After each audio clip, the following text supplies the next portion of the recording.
I'm glad that's the first thing people get to hear is the yerp you.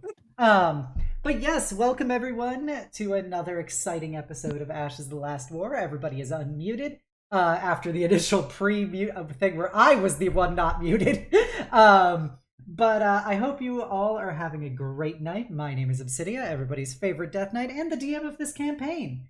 And we're going to do our classic introduction where everybody's going to go around the table saying who they are, what they do, who they be, baby. We're gonna do a brief session recap. We're gonna jump right into some fucking combat, man. So yeah. Before we go to the introductions, I believe the Maris, do you have an announcement? Oh boy, do I. So I have an announcement in that I am returning to streaming this week. Yay! Fucking hype. Let's Yay! go! So Wednesday at 7 p.m. over on my channel, I will be doing a quote unquote debut, but it's gonna be super chill and low key. It's mostly just so I can introduce you guys to my new character design and concept and get back into the swing of things. And I'm very excited to come back to that good old content grind. So stop on by if you feel so Hell, inclined. we all hype for Daddy Dragon Hours. So first up, we've got Paige the Mage. Let's go. Yeah, hello everyone. That's me. My name is Illya. I'm an elven princess knight when I'm not a time wizard cat girl over here. Play a lot of JRPGs, do a lot of Skyrim, a lot of fun things over my channel, and play Dungeons and Dragons with these wonderful people. So thanks so much for having me. Always excited to be here. Thank you, Yulia. Next up, we got Illya. Hello. My name is Lily, and I'm playing Illya for the Lovely Ashes campaign. I don't got too much stuff going on myself, just trying to get some stuff in order IRL, and then working on getting other campaigns ready, like Mistwalkers and stuff, and just being a helpful being, I suppose. So yeah. We love our beans helpful in this house. Next up, we have the rest of the introduction to everybody's favorite MILF hours, Euphoria Cox. Yes, so again, I am Maris, and I play Miss Euphoria Cox, everyone's favorite hot pink MILF.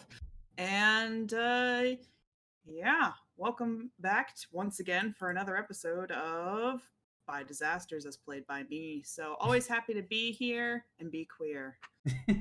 Hell yeah. Shit's gay all year round. Next up, we have your pal, Malral.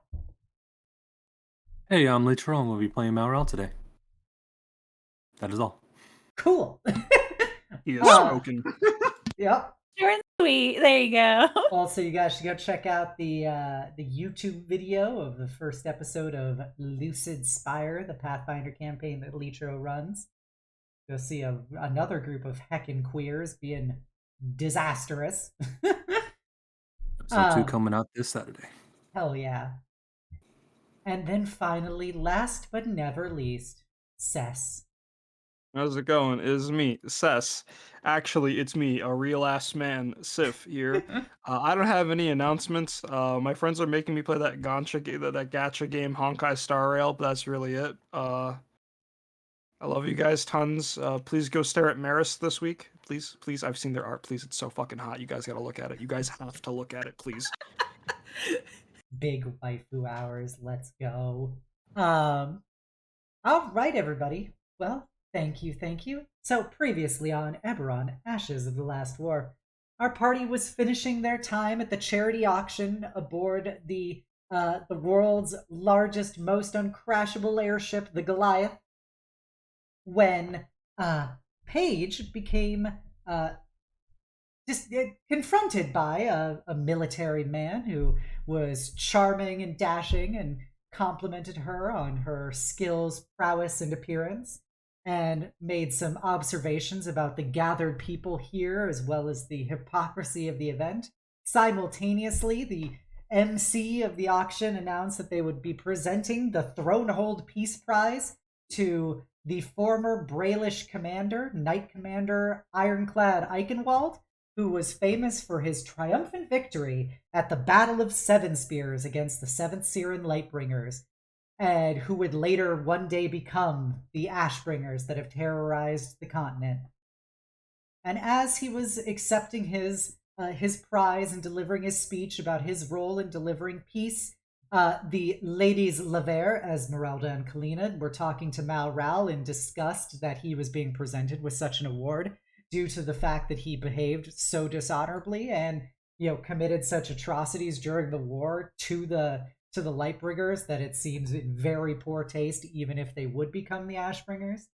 And with this, the man known as Jay, who was talking to Paige, brought her in close and gave her a final warning that she and her friends did not belong here and that they should leave, and that he was the only one who could guarantee their safety, or at least for a head start. And with that, Paige was given a vision of the past where she saw him wearing a Siren uniform as he stood over an impaled fox-shifter, which she knew oh so well as the Harlequin. And with that, she came to the realization that this was in fact one of the Ashbringers as well. He then proceeded to stride up to the stage, and the other Ashbringers appeared as well, minus one, the Changeling, which was odd, up until the party felt the decks of the ship begin to shake and the ship begin to list as a familiar tune was played over the speakers of the ship that Paige recognized as the one that was being whistled by the red-eyed woman shortly before the terrorist attack that brought down the towers in Sharn that killed her father.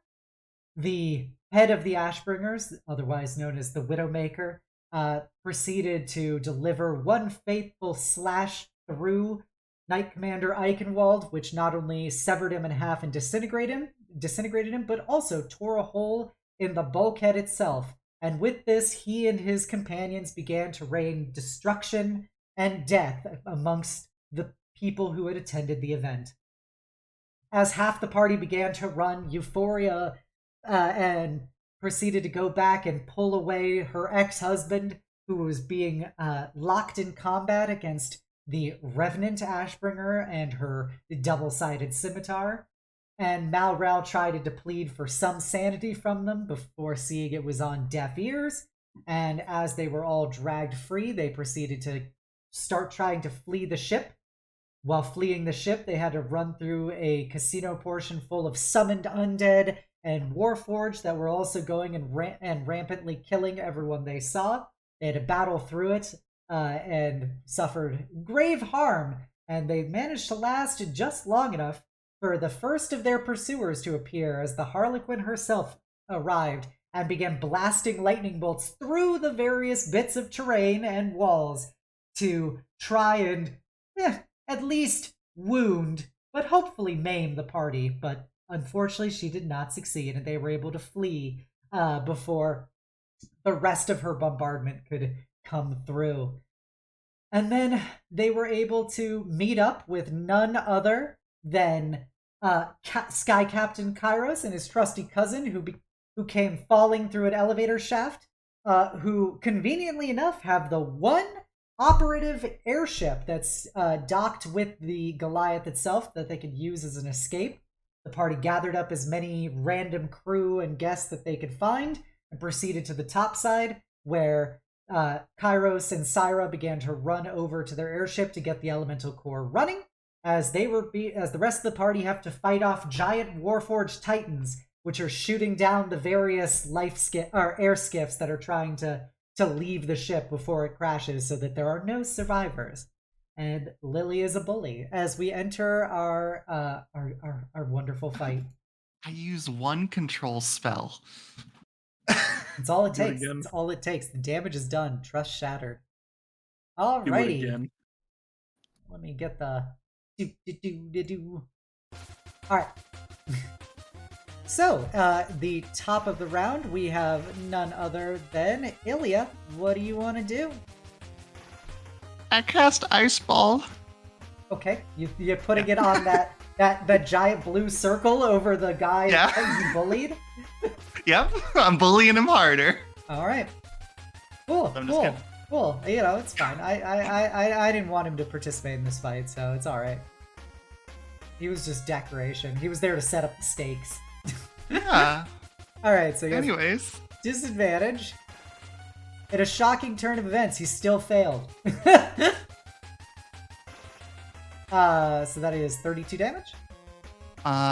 Real quick, Yeah. I'm gonna use one of my sorcery points to cast Empowered spell Okay, cool. More cheating, it's fine. to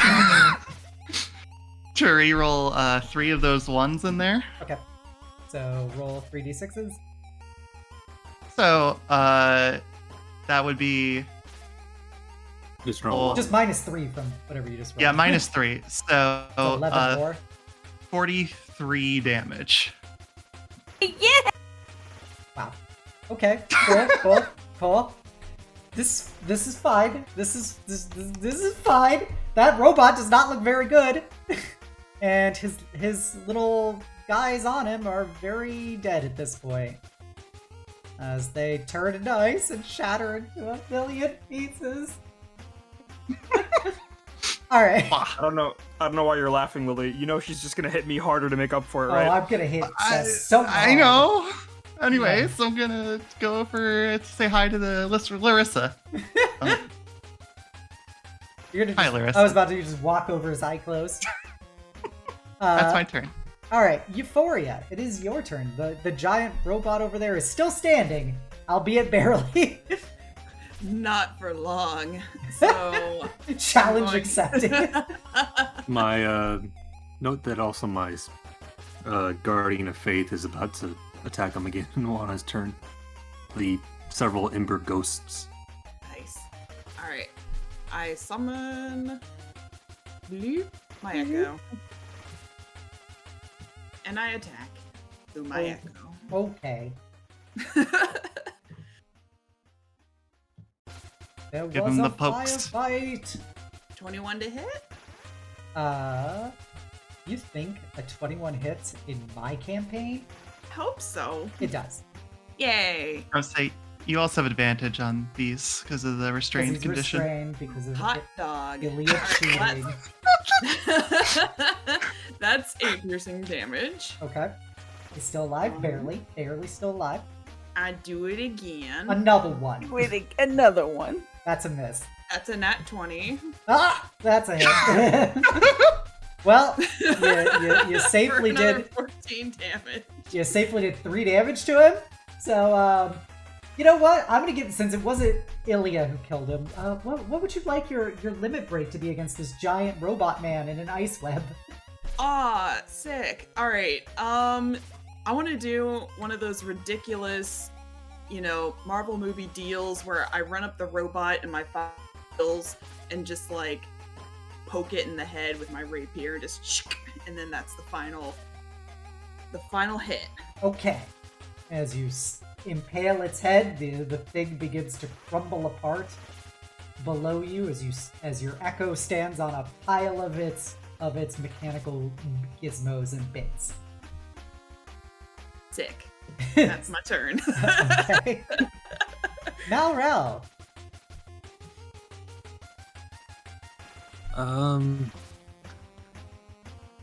I'll go ahead and move. Could be 5, 10, 15, 20, 25. So now they're all in my little circle. Yep. And then I'm gonna blast the robot in the face with a guiding bolt. Okay. Cool. Throw that guiding bolt. I'll do it at 3rd level, because why not? Ooh, big plays.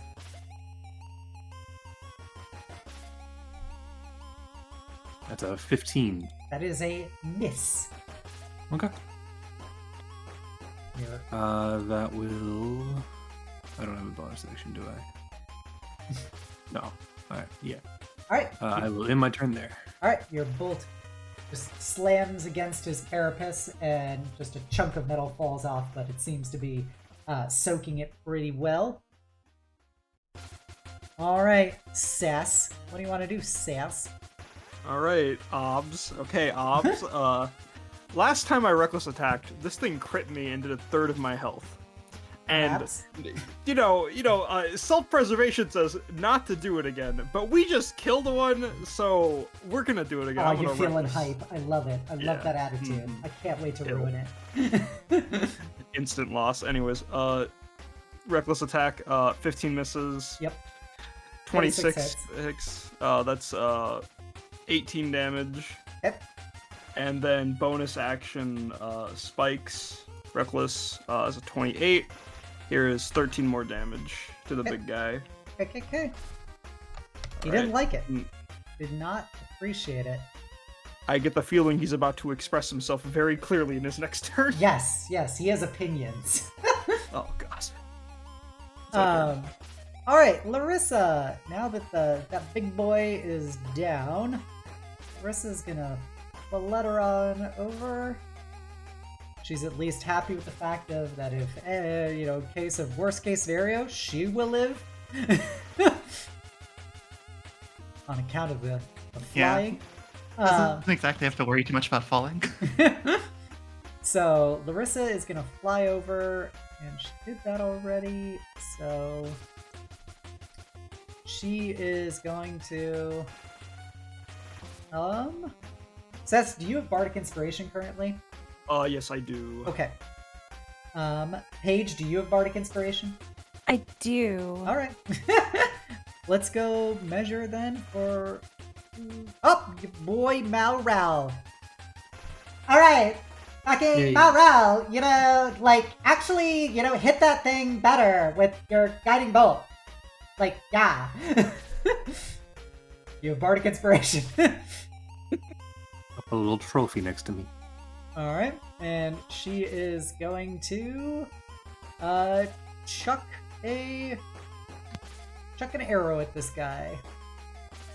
Are those ballistas on the side of the ship real or just decoration, by the way? They're just from the map. we internet girls make do. Alright, so that arrow goes ping right into his armor, chunks out a little bit of it, just a little something.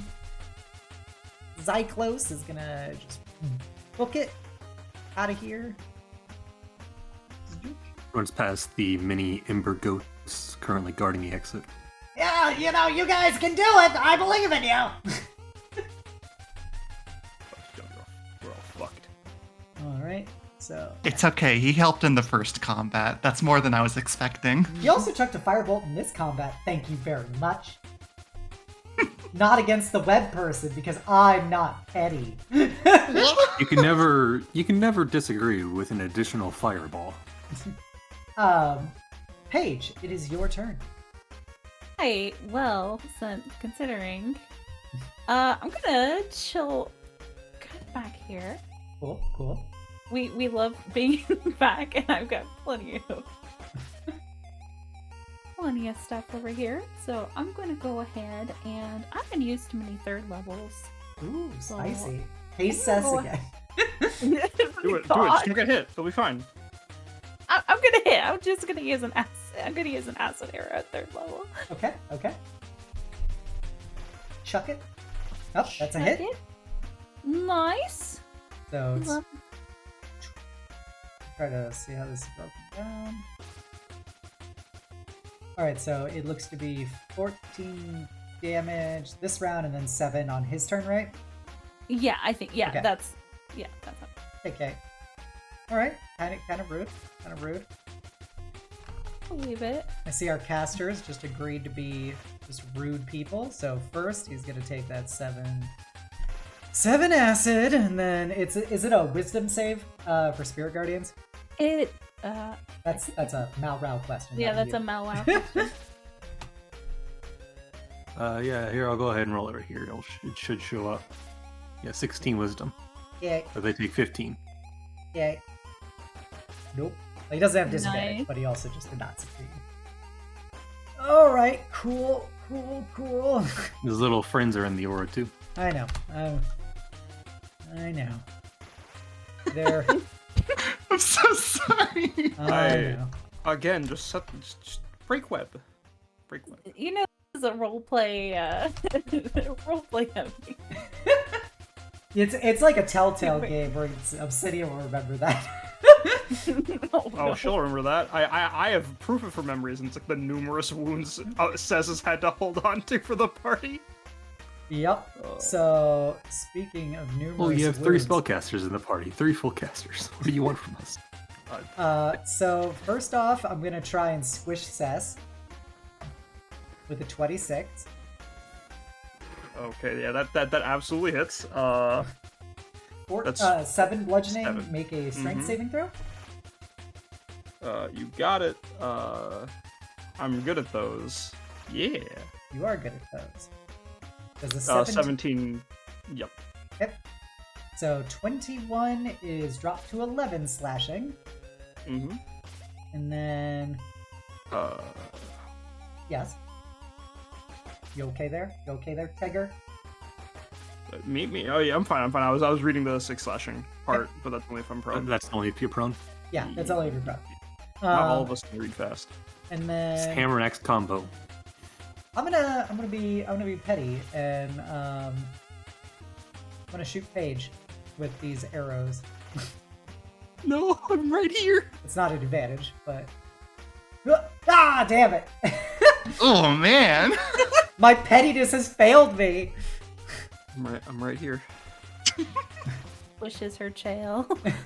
Oh yeah, so the arrows fly at you, but neither of them are able to land on you, hitting the various bulkhead around you. Illya, it is your turn. This robot does not look very good.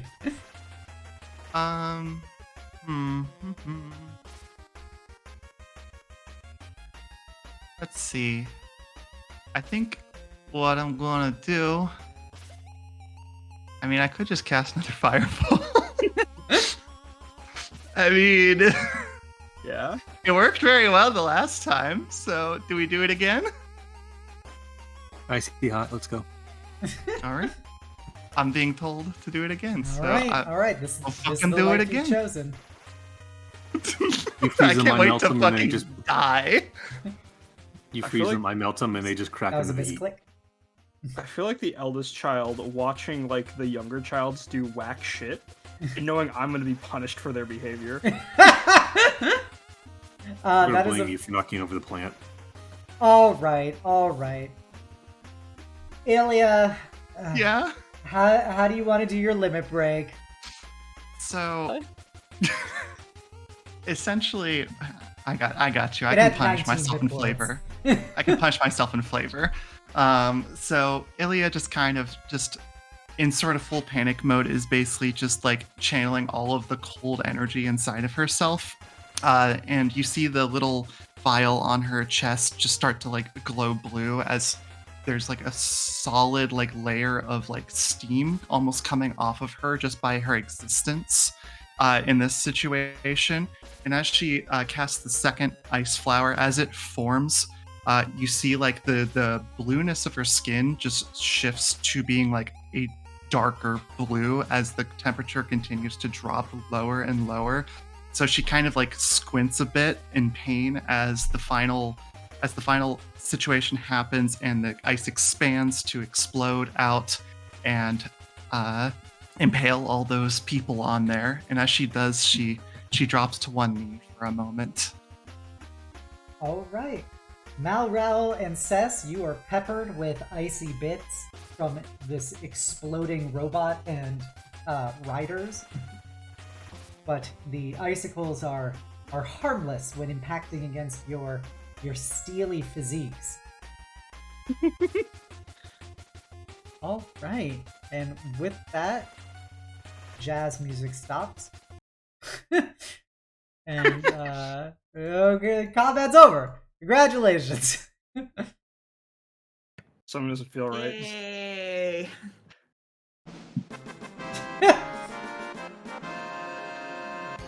It's so weird Paige to end a is- combat. Paige It's is like gonna me not. That's good.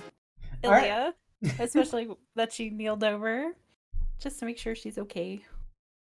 When you touch her body temperature is probably around like 50 degrees Fahrenheit. Just very cold. She's going to draw her hand back. Are you okay? It's just it's been a bit of a while since I've had to exert that much energy. S- we should get moving. The people need us to make sure that they're safe. It's okay. Are you sure though? I can help you at least. Let me help you up. And she's gonna, despite the cold, help her to her feet. Thank you, darling. May have overexerted myself a little bit there, but I hope that Kairos can right the ship. So you take some time to rest, okay? I feel I promise, but don't hesitate to call on me if you need it. You've already done enough, definitely. Yes, just rest. Thank you.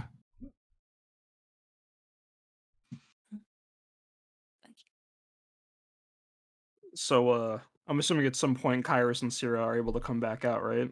Well, they're gonna get the ship running. You guys should probably Okay. go to them aboard their ship. Okay. In terms of airship efficiency, does having two giant metal bodies slow us down a little bit? No. Okay. So this was they will not weigh the ship down enough to Okay. impact things.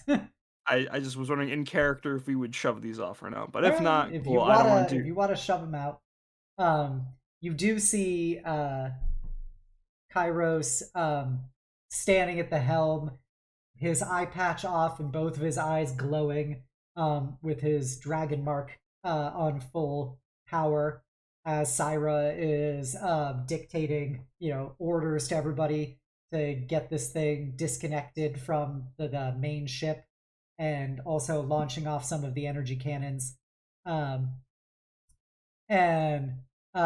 into some of the remaining Warforged Titans that are aboard the Goliath. Okay,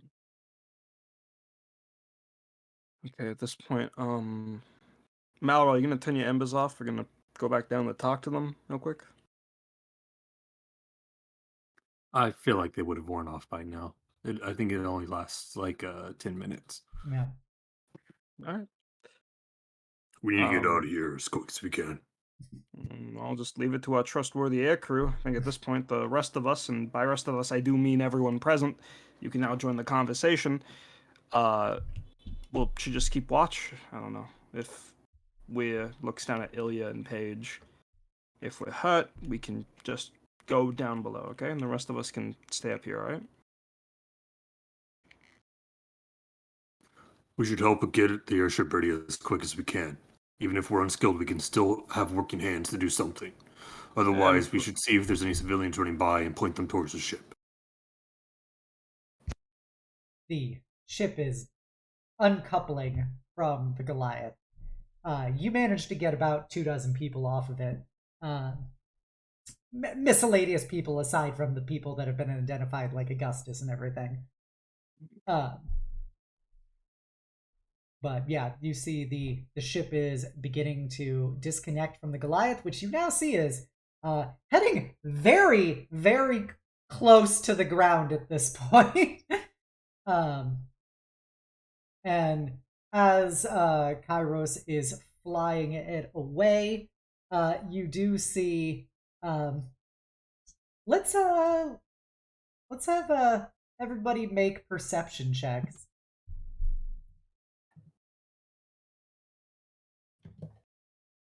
Malral sees it. Oh, that should be mid neutral. That's 8.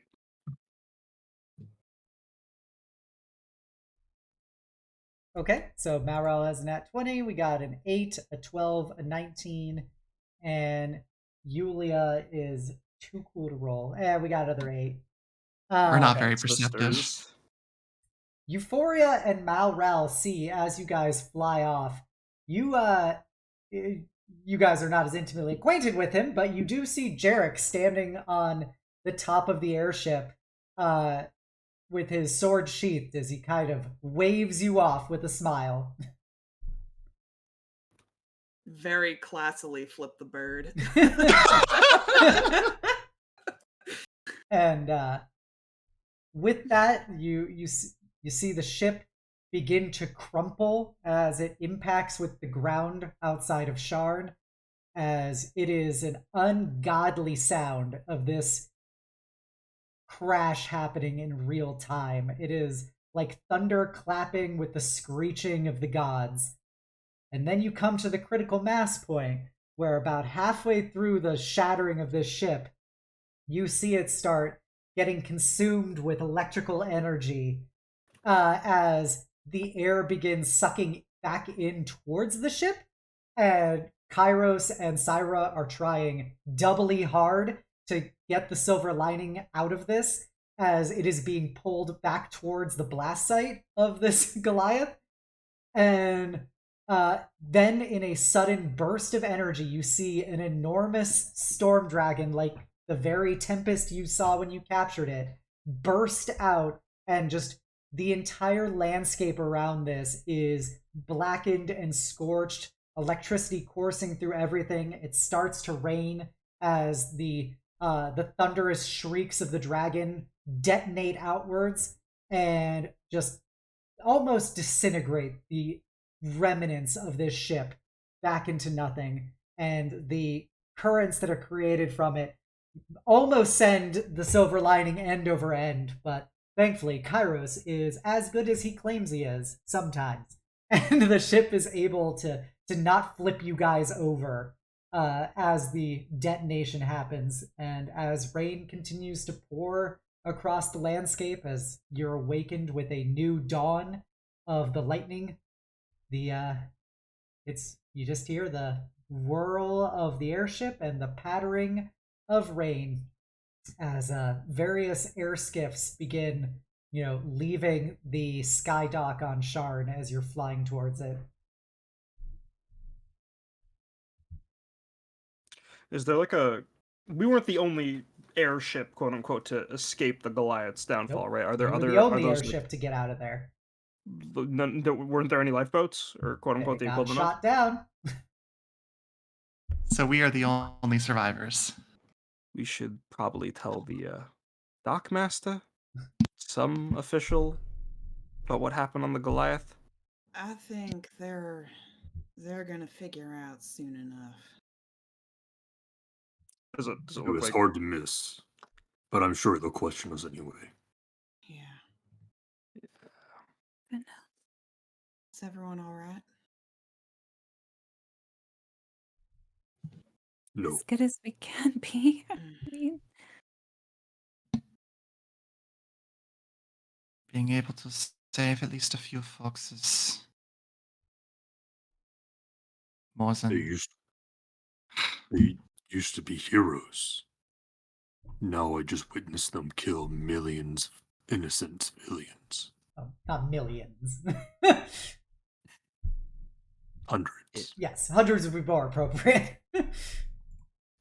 You realize the Ashbringers don't exactly have a great track record when it comes to doing public good, right? They were not always the Ashbringers. They are now, and have been.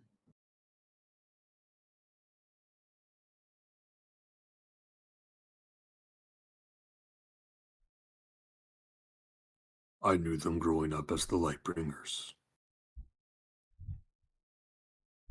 They were heroes, and how I prefer to remember them. What is left is but a mockery. An undead corpse refusing to die.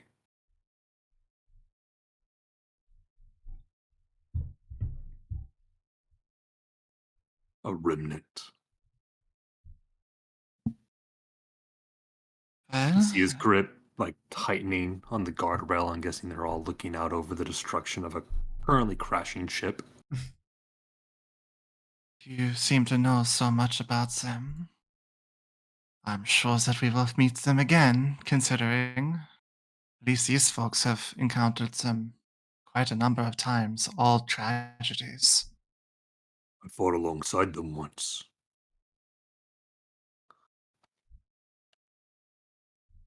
These terrorists? As war heroes. Fought back to Pat with Captain Marion. Helped cure his wounds and take the hits meant for his backside.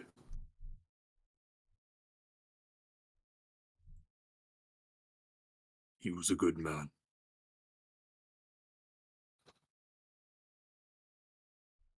And the original leader of the Lightbringers. Some would even say their spiritual conscience.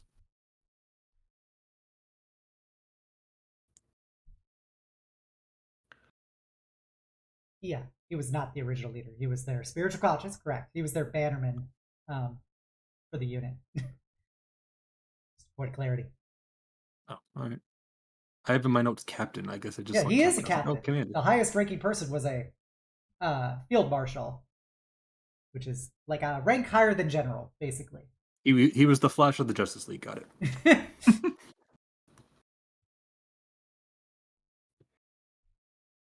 Someone else who knows of war. I don't know what these titles mean. They mean nothing to me. Perhaps if you participated, they would. I was fighting my own war.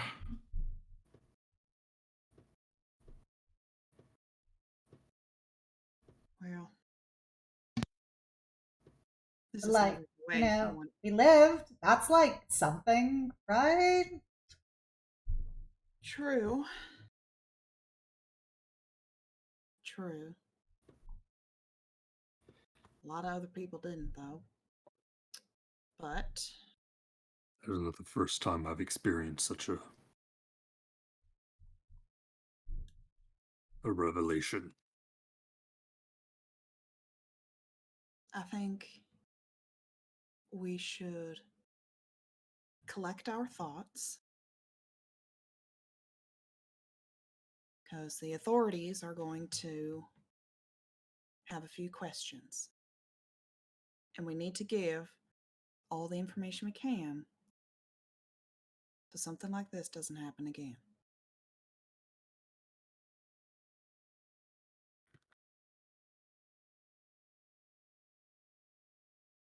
Hey, Obs, where's our benefactor, Zil? Oh my Zyclos? god, Zyclos, yeah. Aconitis, Jingleheimer, Schmidt, DeCivis. That one, yeah. His name is Yeah. not my name, too. He's kind of just like shooketh. Like, he's gripped onto, like one of the railings and stuff, just staring at that detonation happening, just wide eye, like clearly in shock. Hey, Zyclos, you still out of it? Do you need some time? He kind of gives you like just big crazed eyes. He goes, "Yeah, what is it?" Listen, I know tonight was a light, but tonight was a lot. But we still technically contracted to you if you'd like. They're probably gonna hold us in some kind of house arrest, but we could maybe escort you to a Gold Dragon Inn or something, somewhere where you might feel more safe, if at all possible. Yeah. We can return to the Gold Dragon Inn. I'll notify House Civis to send some personnel. How You got did it. this even happen? Here, there's some, and says grabs what, like, it's not actually a blanket, it's like some cloth, some heavy like tarp from like the airship, and she gives it to Zil. It's the Zyclos. Zub part. Zyclos. Zyclos. I want to say Zil, but it's not. It's Zyclos. It's Zyclos. I'm sorry. My Zyclos, and she Zyclos, gives it to him. Aconitis, Jingleheimer, Schmidt, DeCivis. Zyclos. Yeah, she gives it to him like a weighted blanket to calm down someone's like, just sit here and rest for now. We aren't in any danger.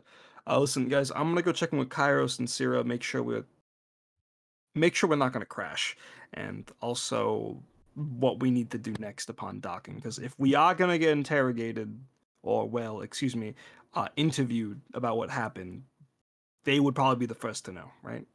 So I'm just gonna go ahead and do that. All right. Says walks off. I'm swinging further into the ship towards the helm. Yep.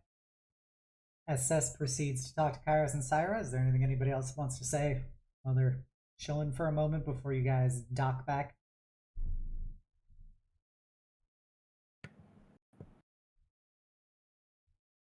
Gonna make some awkward eye contact with Augustus, but won't actually say anything right now. Gonna look over at Paige. She's just kind of peering at her hands. Yeah. Why was he friendly towards you?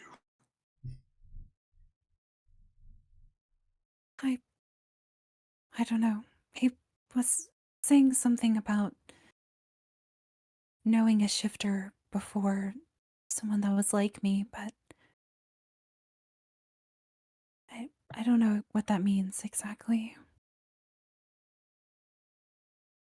Just was saying I wasn't like everyone else there.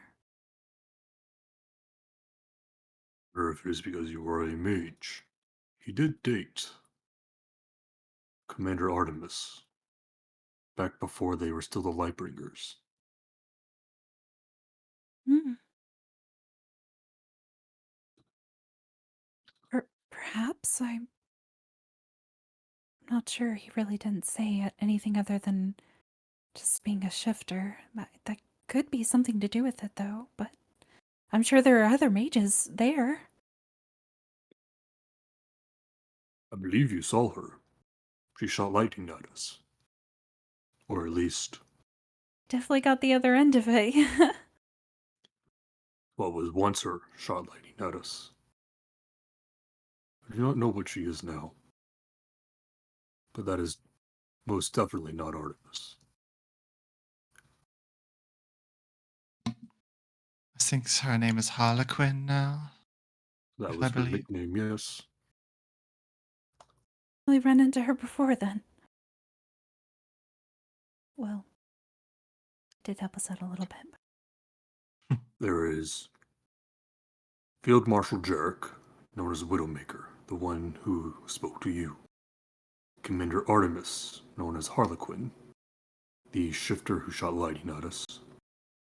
There's the scout captain, Valera, also known as Revenant. Lieutenant, I don't know how to say that, Menelaus, also known as Reaper. There was a dwarf named Master Sergeant Argus. He is known as Cerberus for his three-headed dog contraption. One of them was missing. I don't know much about the nickname they gave them was Shade.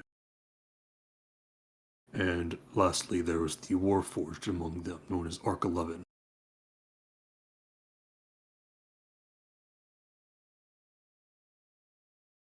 They're all so different now.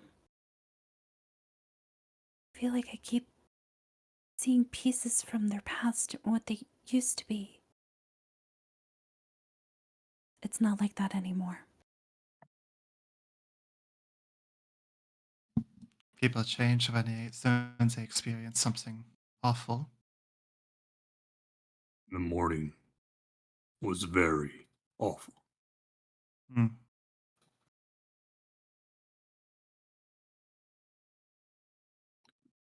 It likely didn't help that it was soon after their defeat. They lost Captain Marion.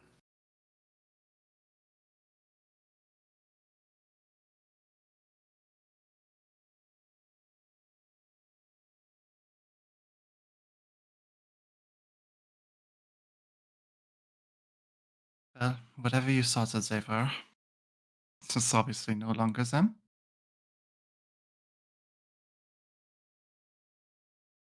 Even though I believe that people deserve second chances after committing atrocities. They certainly didn't give any of the people a second chance.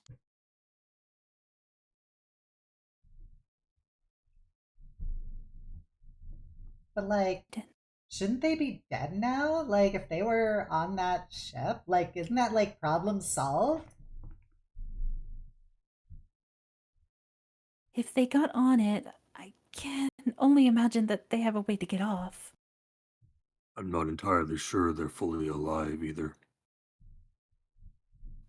Magic is certainly a powerful thing. Can get you out of many hairy situations. I'm sure that they wouldn't have stayed on the ship if they could help it. Certainly wouldn't have all appeared if they were going to enact an effort of martyrdom. No. This was a show of things getting started.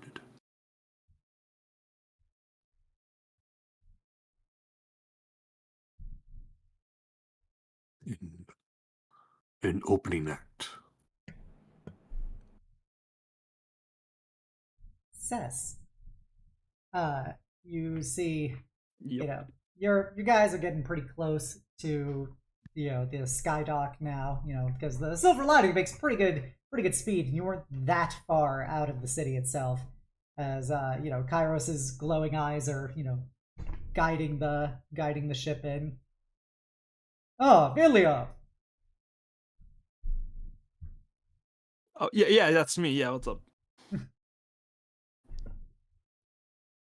Good work helping get us out of there. I mean, it was a group effort. I mean, literally could not have happened without you piloting. But thanks for making sure all these people could get off.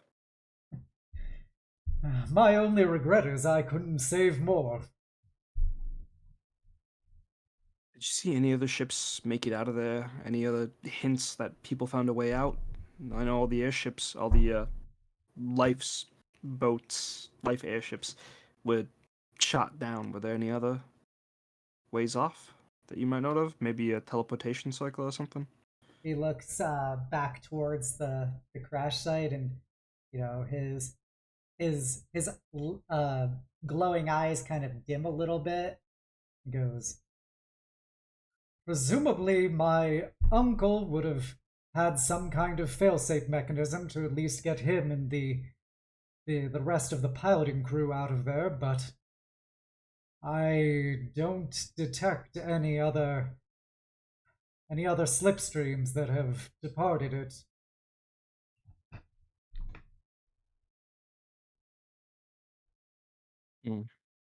I'm sorry. Repeat that. I sorry. Something was happening outside my house. Yes. My uncle and his cabin crew would have had some kind of fail-safe escape plan, but I did not detect any slipstreams of anybody else's craft departing the ship successfully. Was there anyone important on that ship that you're worried about?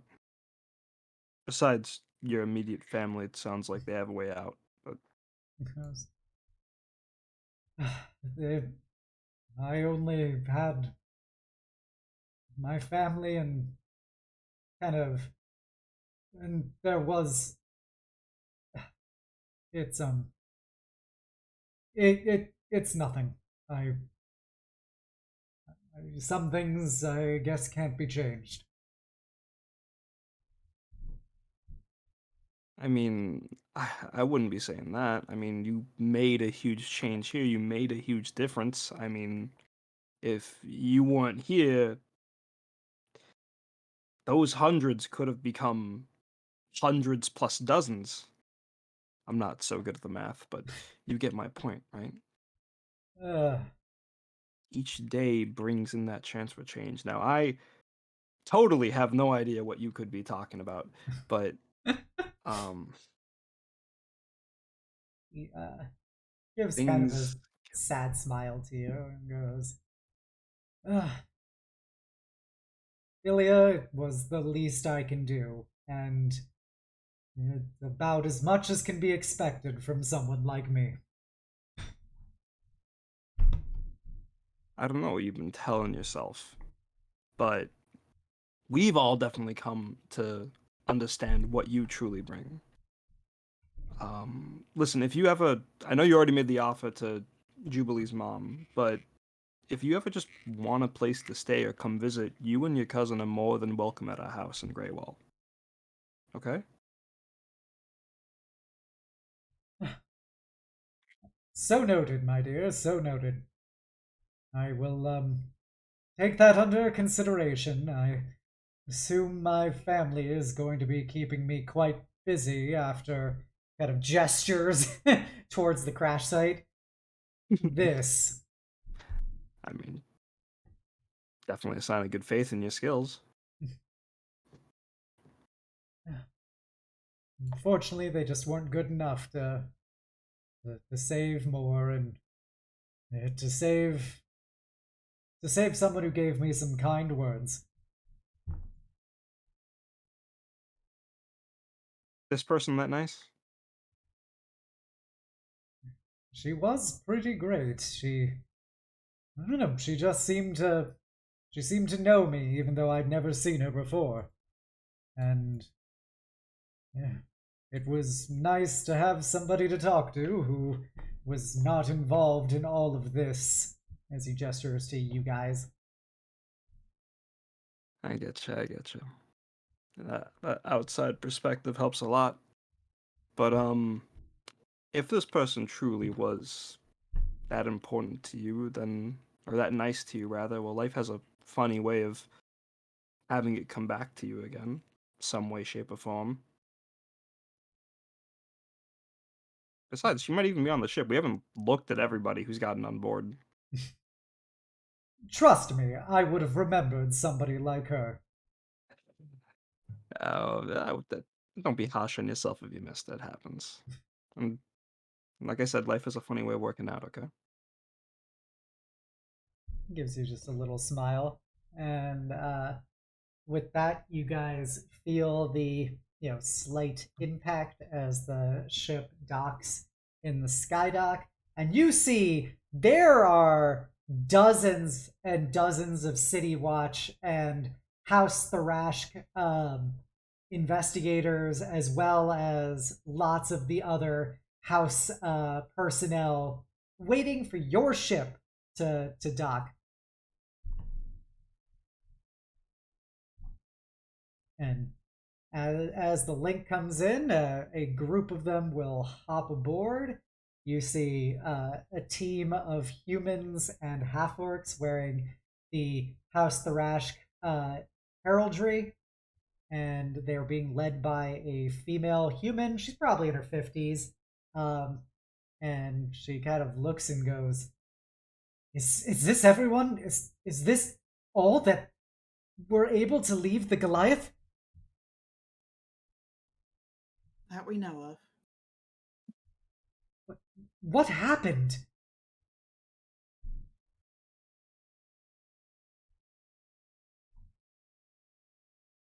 It's been a very long night, and these people need rest, so we're just gonna say the name of the group that did it, looks around, looks back at the person asking, it was the Ashbringers?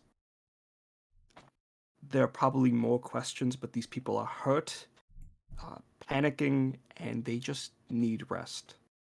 Could we address these immediate concerns before we delve into whatever questions you guys have? All right.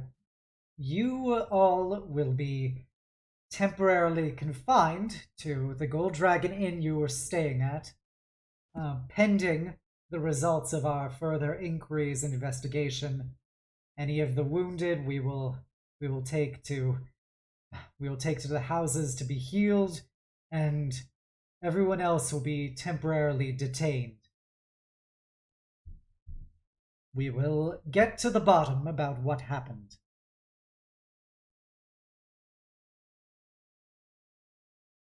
Cool.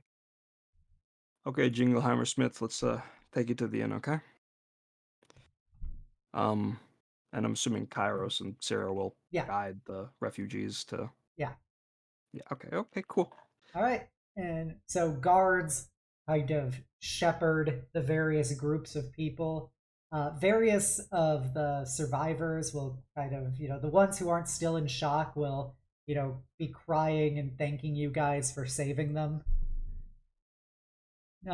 before you leave. And, they all say, like, you're the only reason we made it out of there. Our life is in your hands. Thank you so much. Thank you so much.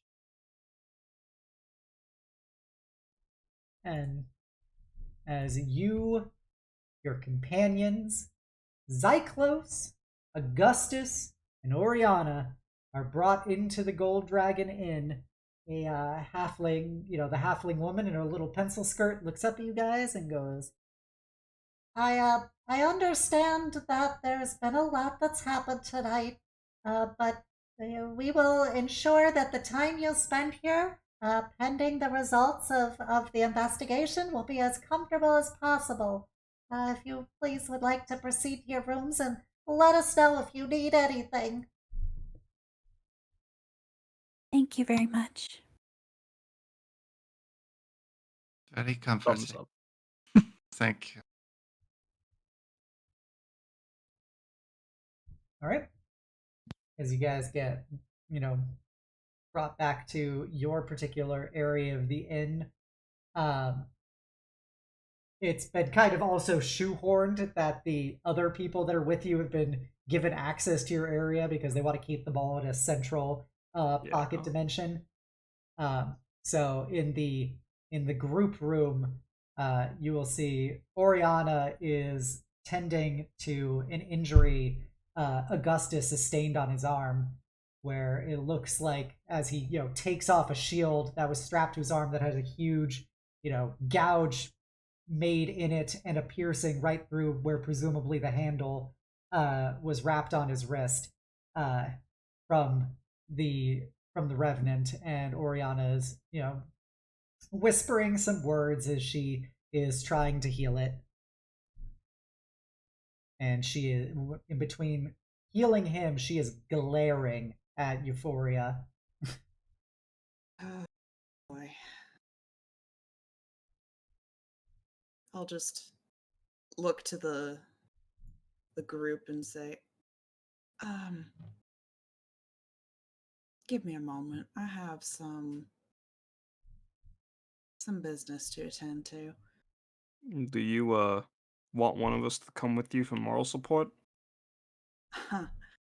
That's real sweet of you, Seth, to offer.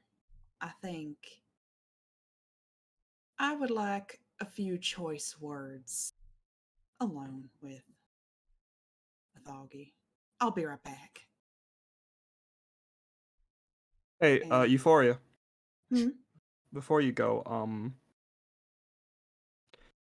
you're smart. You probably already know this, but and you and Oriana are definitely gonna yell this at Augustus later, but just remember there's some people counting on all three of you, okay? She'll sort of quirkus a weird kind of disingenuous smile and just, oh, I know. We have a lot to talk about that. She'll give you a little ruffle on the head and go over to Augustus and Oriana. Augustus, starts trying to stand as he goes, as he is pushed back into his chair by Oriana, who stands at her full height, which is literally the same height as you, as she's glaring at you between you and your ex-husband.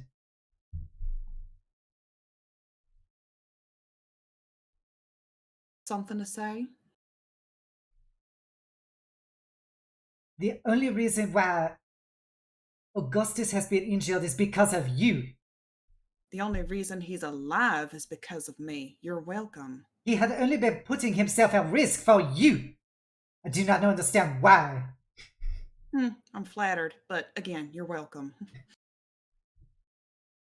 So you will excuse me if I do not feel amenable to the fact Amenable to the fact that you will be speaking to my husband when you have caused enough harm already tonight. If I hadn't intervened, you wouldn't have a husband. Think on that a little bit while I talk to the father of my children, alone. Oh, so now you have some kind of pride wanting to be involved in this. I'm surprised you did not just leave him there like you have left this family time and time again.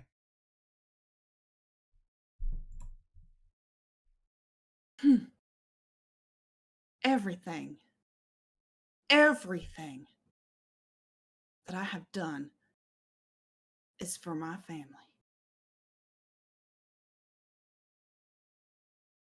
Everything.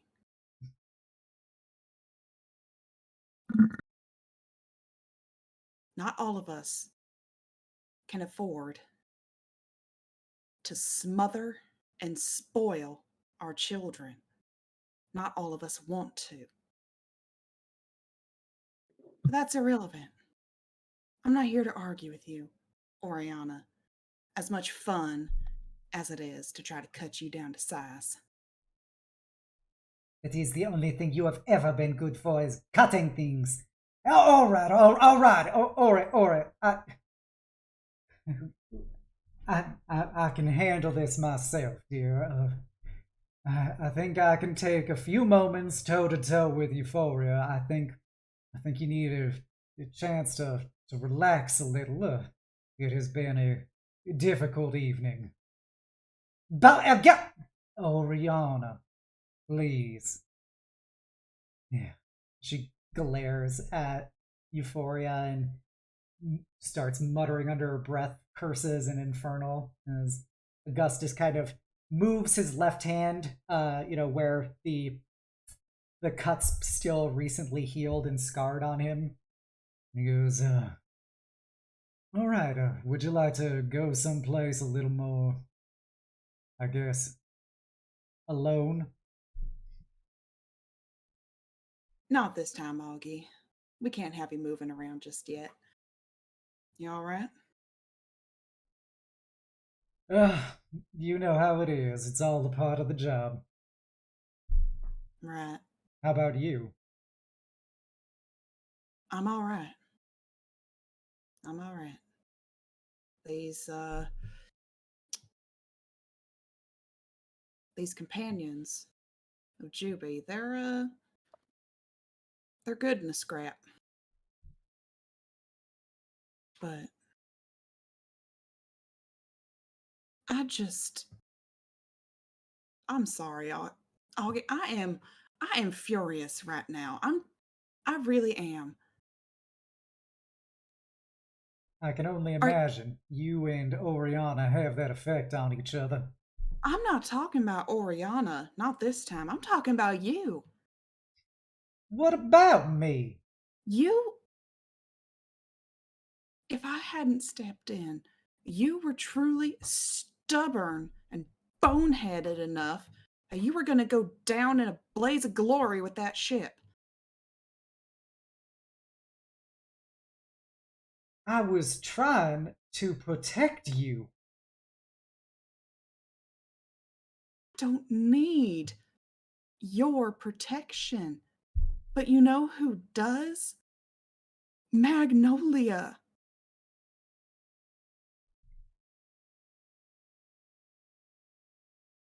Your little ones. All three of them.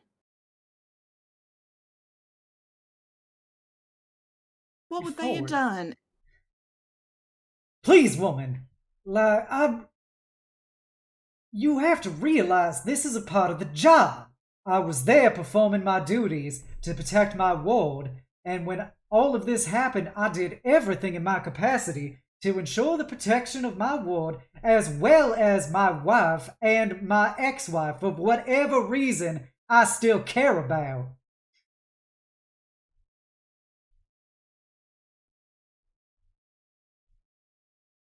The job was first priority then, huh?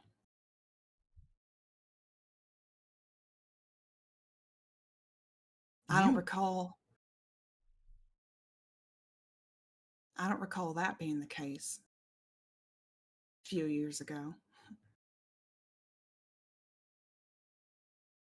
Would you have expected me to just sit back and watch as they unleashed harm upon you and anybody else that I had the power to intervene for?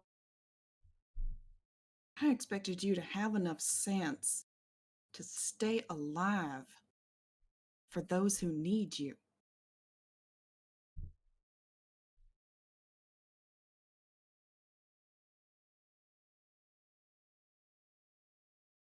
We already lost Juby.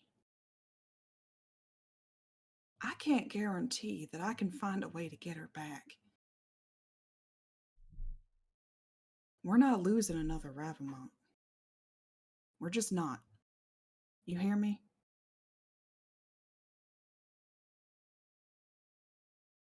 If I could have done more, I would have to protect Juby. We tried. I tried. And I'll be damned to all the hells and the infinite layers of the abyss if I was going to sit back and watch my stubborn ex-wife die to some terrorist when I had the ability to intervene.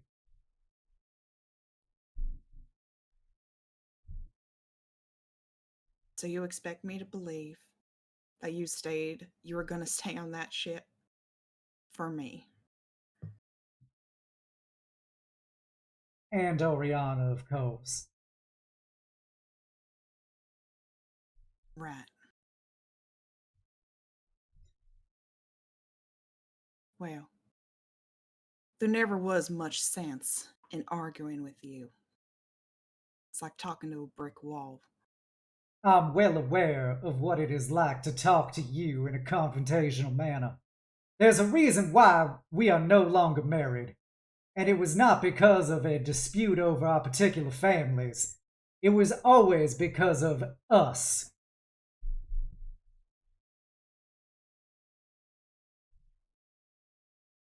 Well, the next time you're back home, comfortable and quiet in the Ravamont Manor, and your little ones run to the door to greet you, I want you to remember that it was thanks to me they get to see their father again. She's going to turn around and just in a huff and go. He's gonna try and grab her wrist before she leaves. And you happen to forget the fact that I ain't the only parent to those kids. And just because I was willing to do this now doesn't mean that you have any right to claim that what you doing out there ain't gonna deprive my girls of their mother. We may not be together, Euphoria, with good reason, but you still have a role in Magnolia's life.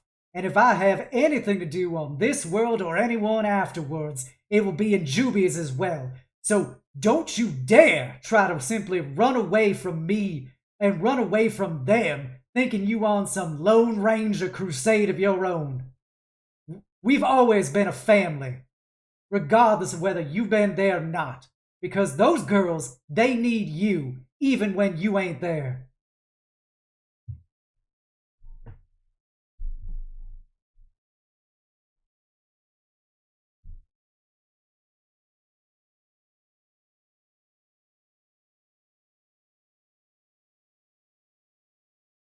Yeah, let's go of Fine. Euphoria's arm.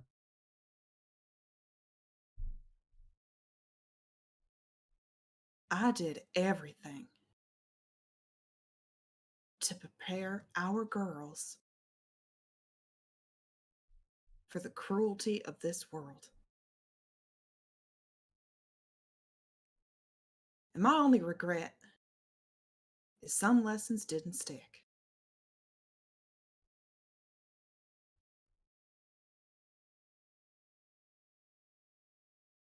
I'm going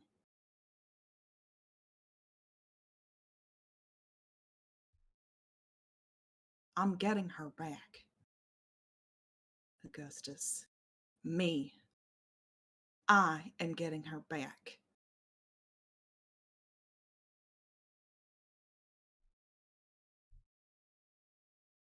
While you're off, continuing like nothing changed. Bodyguard to the nobles. How I'm doing everything. dare you say that I'm acting like nothing changed? I've been putting everything I can, all my resources to bear, trying to find any possible way to get my daughter out of whatever arrangement she has gone into with the Fae. I have contacted druids, priests, wizards, sorcerers, everybody I can. I'm using the money that I get from jobs like these to pay for this, so I can do anything I can to see my little girl again. So don't act like I'm just sitting on the sidelines of my own life. I would do anything for Jubilee, and I will do anything for her. This ain't your crusade by yourself, girl. Don't you ever forget that.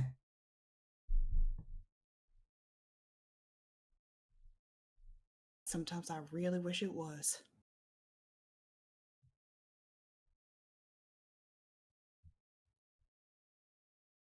Well, I've given you an earful. I imagine you might get another one from your wife. I'll leave you to it.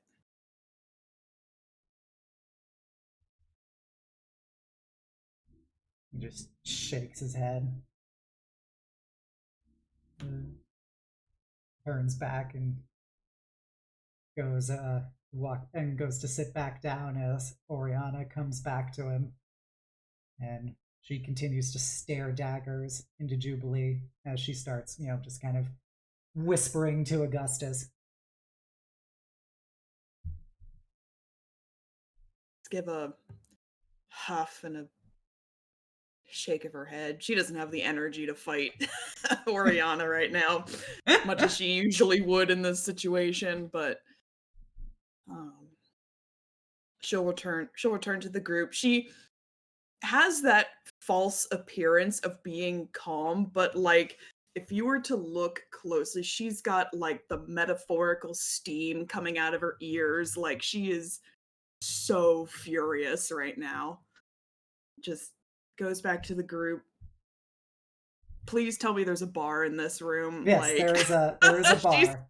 She's gonna pour herself a very stiff beverage and find an open seat in close proximity to the group. Okay. All right, as you knock back your bourbon, Illya, I believe there was something you wished to say to Ces. Yeah. Oh boy. Argument time, baby.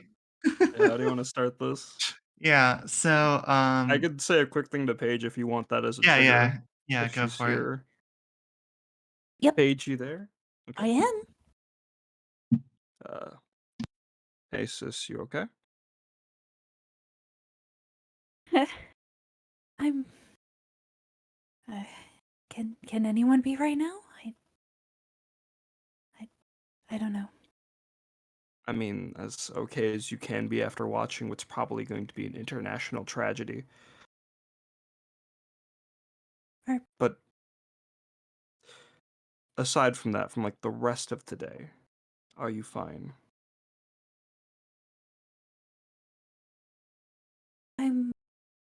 I am.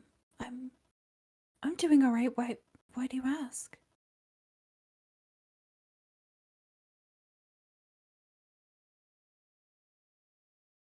Huh. I just listen, we're gonna be in this really tense, very tense, highly tense room for the foreseeable future. And I know between arguing about my dog, she says, looking at Jingleheimer Smith. That's easier for me to memorize, I'm sorry. Back to Page. To your criticisms of what the pig should do. Don't want to start anything while we're here, okay? I understand. I mean, you've made your decision, and I've made mine, and I've let you know how I feel. And I know if this ever bites me in the ass, you can. I know you guys will do something about it, don't worry. I wouldn't have to, but I know you've made your decision. Not all of us can cast spells and do things to make things easier. That's all. I'm sorry, that's undeserved. I'm just gonna apparate a space to breathe, and a door opens up to another room and says it's just gonna get up and go.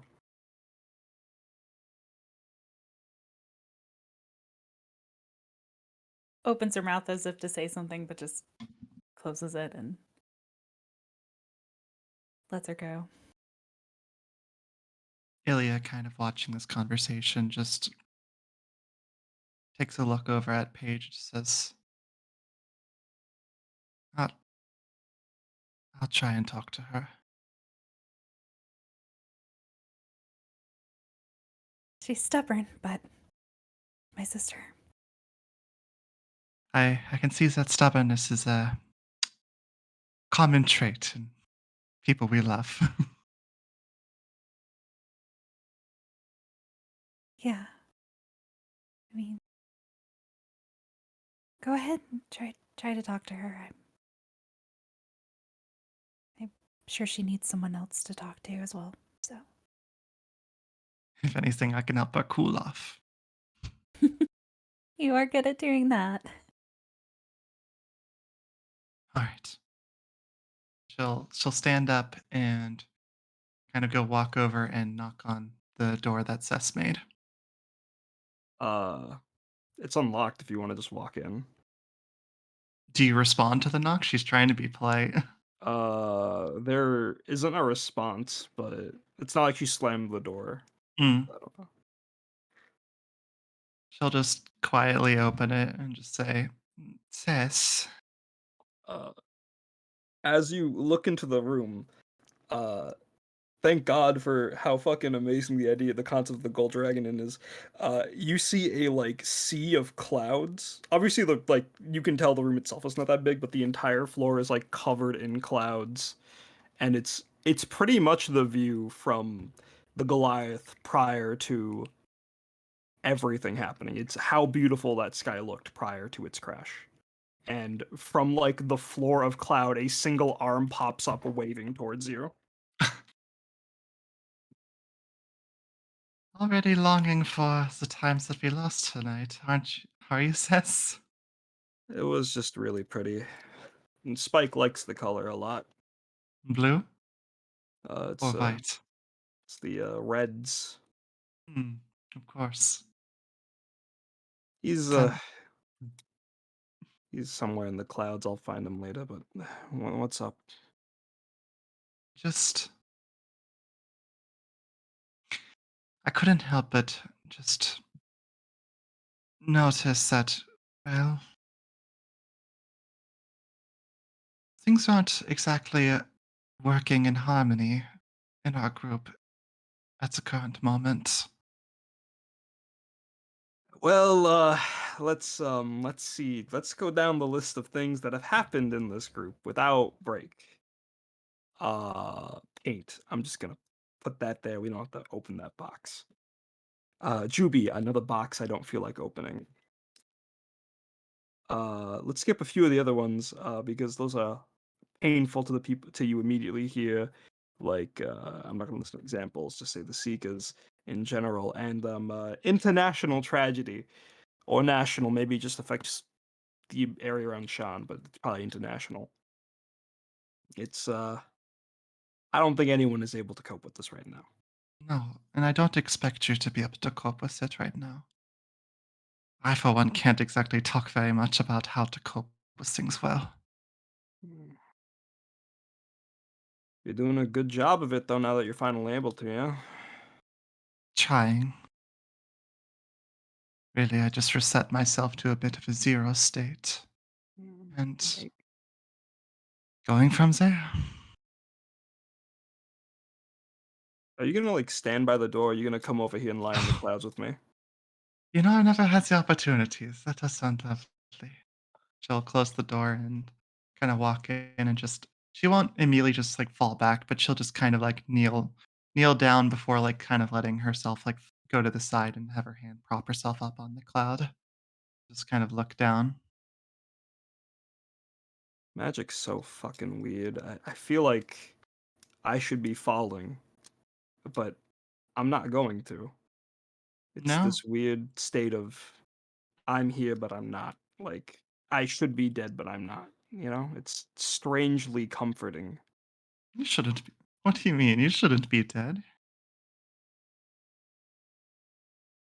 She like as she says that, she just gets up like she doesn't stand up, but she like gets up from lying down to like sitting up and just gives you the stare of like you and I both know there's been way too many close calls. But we always make it through. Yeah, and it's not like I don't have a bit of help, and I'm assuming at this point Spike would have crawled back up onto her jacket.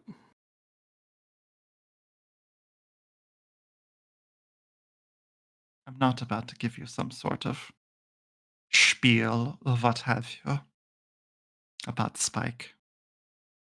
I know you So, care for them. thank you.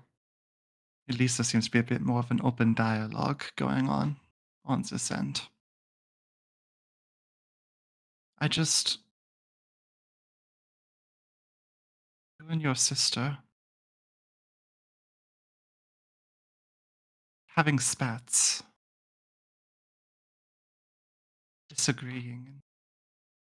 I'm I don't mean to pry, but you know, me and my family, we didn't always get along or see eye to eye in many situations.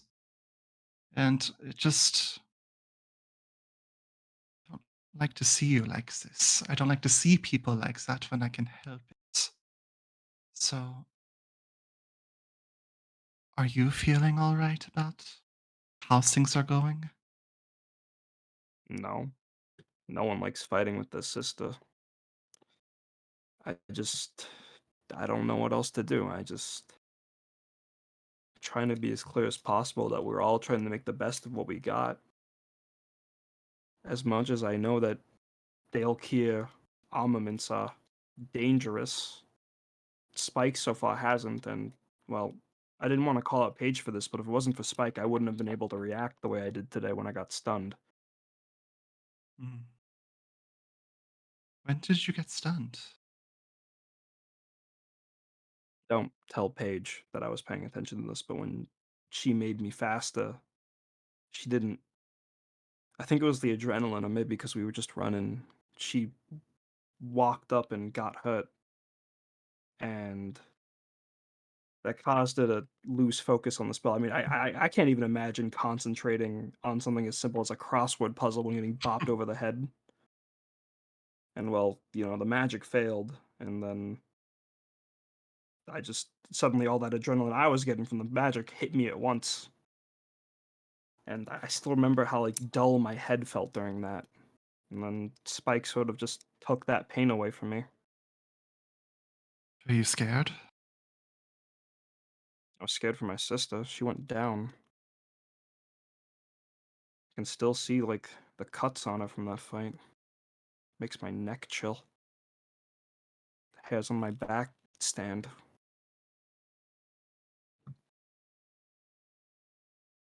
Hmm. So even in that moment, you were only thinking about her.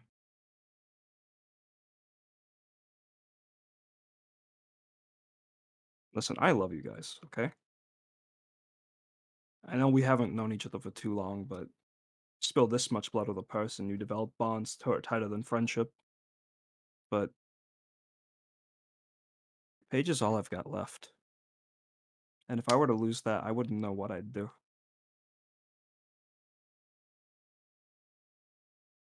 Listen, that makes two of us in a way. I've only got my sister left. We don't Where's she? see each other very much, but I know she's doing all right. Lily, you said Ilya was like against the wall, right? Propping up with an arm. She's laying on the cloud, but just like kneel, like with her knees, sort of like it's hard to describe the position, but like the where you're like your knees are on the side and you're sort of like laying sideways with the hand against the cloud. I get you. I get you. I get Mhm. you. So I'm still imagining in my head that you're a little further away from Says. So like the cloud sort of like shifts Says over to you like a Roomba, and like prop her head up against your thigh, and it's like you you never mentioned your sister before. At least I don't think so. You're right.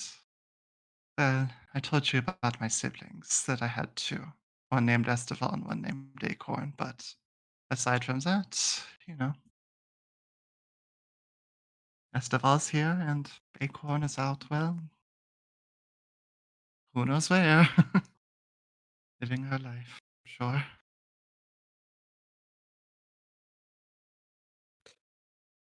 What happened with her? I mean, I know what happened with Esteval, but where is Yeah, she right now? well, she's a soldier in, in the military. Just, climbing her ways up through the ranks, but we all essentially worked for the means of bringing the Seekers to justice. I don't think that I've actually spoken to her in probably 10 years. All our communications went through snow. I Did couldn't bring you myself to go home. did you was her last interaction with a nice? Yes. Out of the two of them, Acorn was much more amicable to the cause. Best of all, always wanted me to leave it all behind. Come home. Stop the fight. I can't blame them. That's a very nice sounding option some days. It is. You always talk about snow and the orphans and now your sister. Are you feeling homesick? I am. I miss them. Sure that they probably don't even remember me at this point, but I don't know. Could use at least a little bit of a break and come to terms with some things. I don't think anybody could ever forget you, Ilya. But Because they only knew me as Thruel there. mm, That's a face I would prefer that they would forget. then help them learn about this one. She puts her hand on your cheek. Besides, I get the feeling. I mean, after all this, they're probably gonna give us some job, maybe something to do with the Ashbringers, and maybe we should try to enjoy our time before that mission. Okay. I came in here inquiring about you, and you managed to turn it around. You do have a bit of a skill in that, don't you? I you see the clouds like form little earmuffs around her head.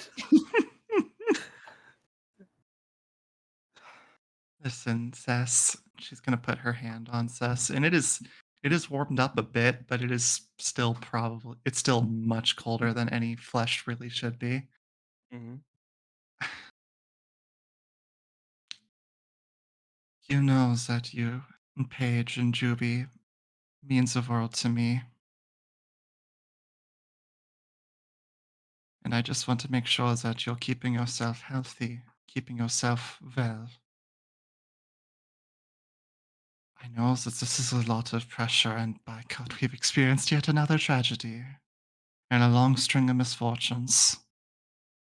But you know that we're here for you, both in the physical way of helping us complete the mission and, you know, make sure that you can stay sane in this crazy world. I know. I just need to. The sky kind of darkens a bit. I just need to come to terms with something before I talk to y'all about it, okay? I assume you're not ready to share that even with me. No, Illya. Because I'm afraid if when I do admit to it, if I'm not ready to, some bad will happen. I understand. That won't push you anymore. After all, there's plenty of awful things that I did in my time that I wish to forget and not confront. When you figure out how to move past your time as the Shadow Hunter, do you mind telling me? I'm not exactly proud of the work I did for LD anymore. If I can ever figure that out, you'll be the first to know. Thank you. And then she just sort of closes her eyes and like just veggies out on Ilya's thigh. Is it all right? She'll like kind of put her hand down and just like to see if she was okay with like stroking her head. Yeah, she like, if you try to move her hand off, like she actively grabs her arm to keep it on because he's like, okay, listen, Illya, I run a little hot, so like this is very cooling. This is very nice.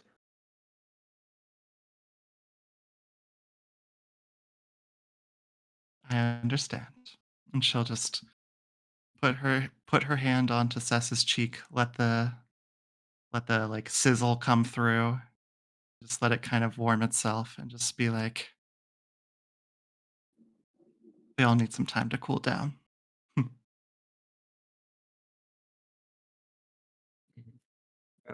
assuming things doze off from that point. Mm-hmm. All right. In the coming days, you guys will be interrogated by House Thrash about what happened. Does anyone wish to deviate from the events that actually transpired in the way that you describe it to House Thrash?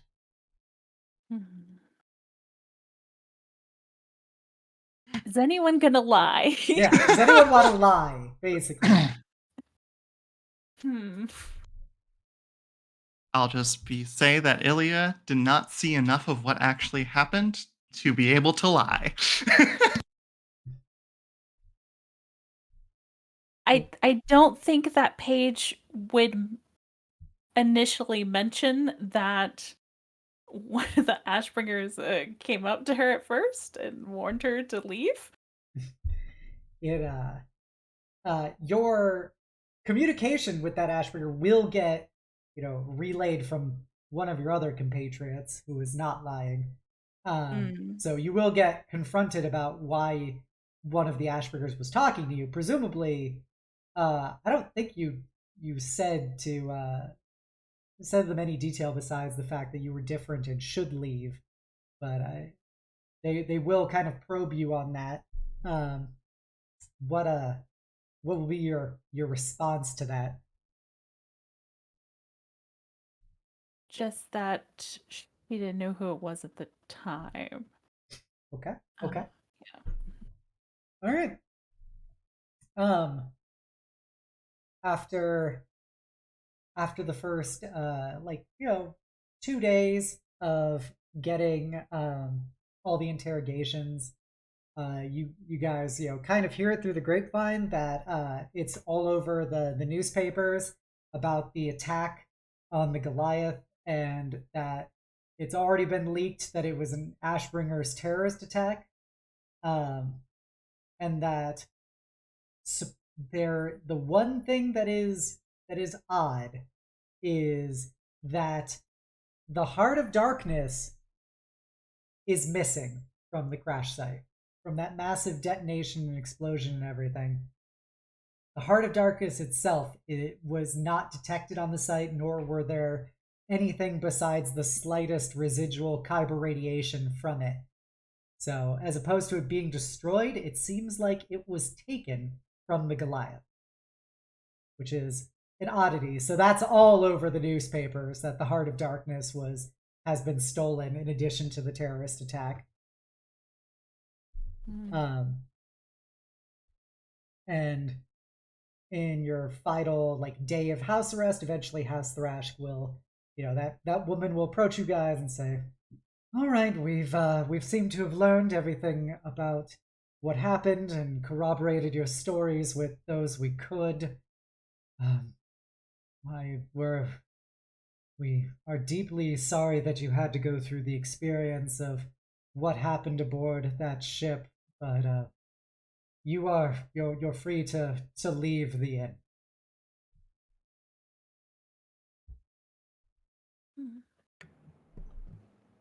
Okay. I'm assuming at this point, like we get regular clothes on. We're all finally having the ability to stretch in our regular dimension for once. Yeah. Back home, the Greywall. Do we need to stay anybody off? Is Jingleham Smith? I'm assuming his personnel came to pick him up. Yeah. Yeah. I will be. My transportation will be arranged. Don't worry. I've seen to it that your funds will be transferred to your bank accounts. I'm sorry that the evening couldn't be what I had intended it to be. Listen, you meant well, and that's a lot more than anybody means in this day and age. Okay. If you ever need to reach out and talk about this, or just need advice, or I mean, a job would be great, but you don't have to pay us to talk, all right? So noted. Thank you all for protecting me, and I'm confident the only reason I made it off that ship was because you all were with me.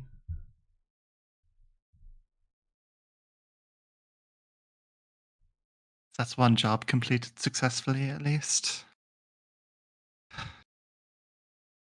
I want to go home. I want to eat Lily's cooking again. Let's just go. Said, Let's go. Yeah. oh, out of character because I'm a little gremlin. Did Euphoria get to say bye to Augustus and Oriana? That's a great How question. does day 3 plan? As you guys are getting ready to go your separate ways as they return to the apartment in Sharn. I feel like Euphoria would get a little bit of her spunk back, a little bit of her energy, a couple days later. So instead of doing an actual bye, see you later, we'll be in touch sort of thing, she just it may be very immature, but she really wants to get back at Oriana. So as they leave the room or whatever, make an eye contact with both Augustus and Oriana. Euphoria will just give a little wink, blow a kiss, and off she goes. So let's go. You Slay, see girl, slay. Oriana's cheeks turn bright purple because she's blue, and her, rage face is making them purple as she looks down at Augustus. And he goes, I show you, Ori. She's just messing with you. And we'll be in touch, Augie. What have you done? And you see Oriana just grab him by the arm, and he is like one of those wind socks flying through the wind as she pulls him out of the gold dragon. His little 5'2" self and her 6'3" self. Glad to see the fire hasn't left your heart. Looks over at the cats. Do me a favor and promise you'll never get married. I don't think I'll get the chance to anymore. Oof. That's awfully ominous. I just felt like the most natural thing to say.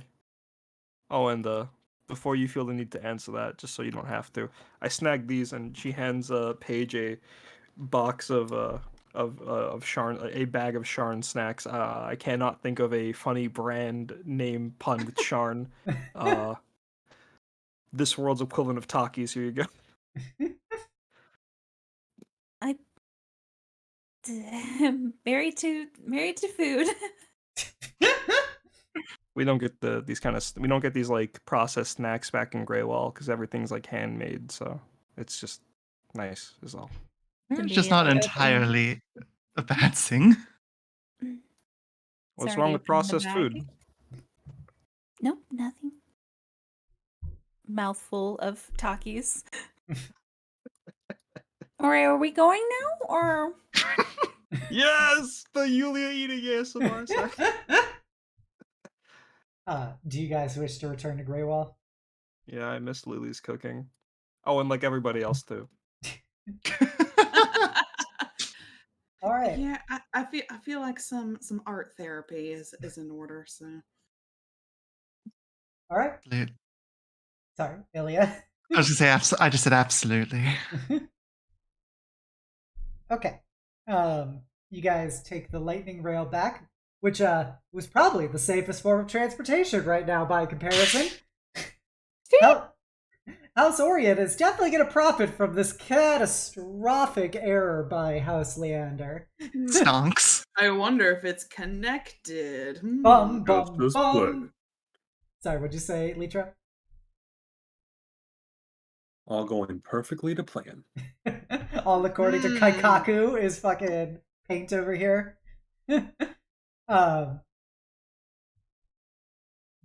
Yeah, once you get back to Greywall, Greywall is utterly unfazed by what happened over in Sharn.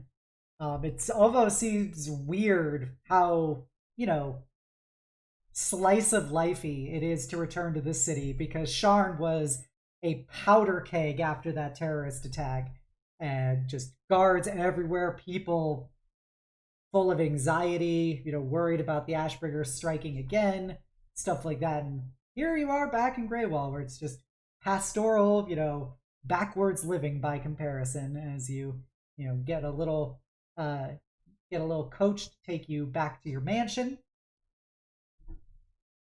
And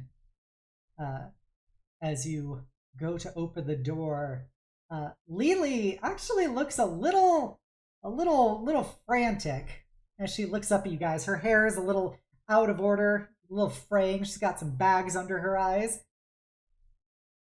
Well, welcome back. Welcome back. Oh my, by the six are so happy you're safe. Did you guys like know we were fine? Did the house like inform you, or are you just finding out that we're fine from us walking in?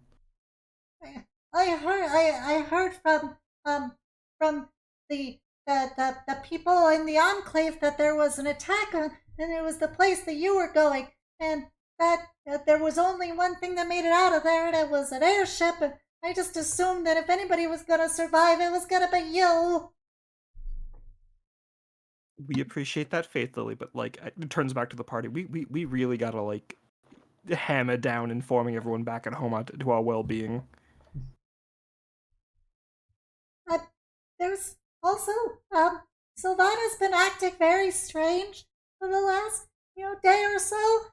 She said that she has something very important to tell everybody, and she's been kind of I'm not Is Sylvana acting strange and normal? Oof.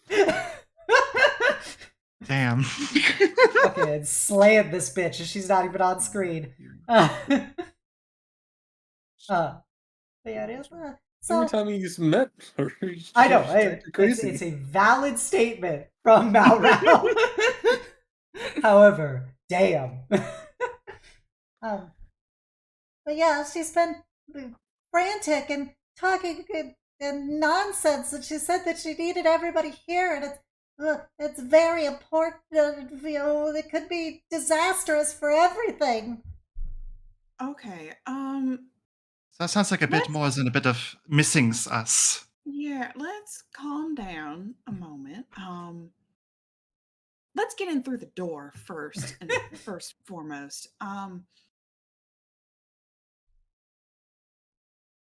Lily, how about a nice common cup of tea for everybody, and we'll deal with Sylvana.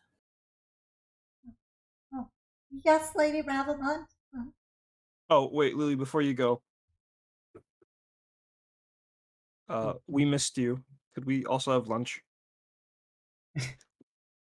She looks up at you, her big yellow eyes just sparkling. I'm really happy you're safe. I'd imagine they'd hug, but says very clearly, has that head empty, I'm hungry energy. You're not like yourself when you're hungry. Larissa gives you a Snickers.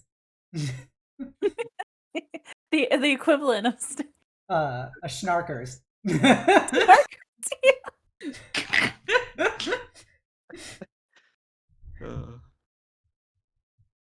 All But, right. yeah. Oh yeah. So she goes off to make tea.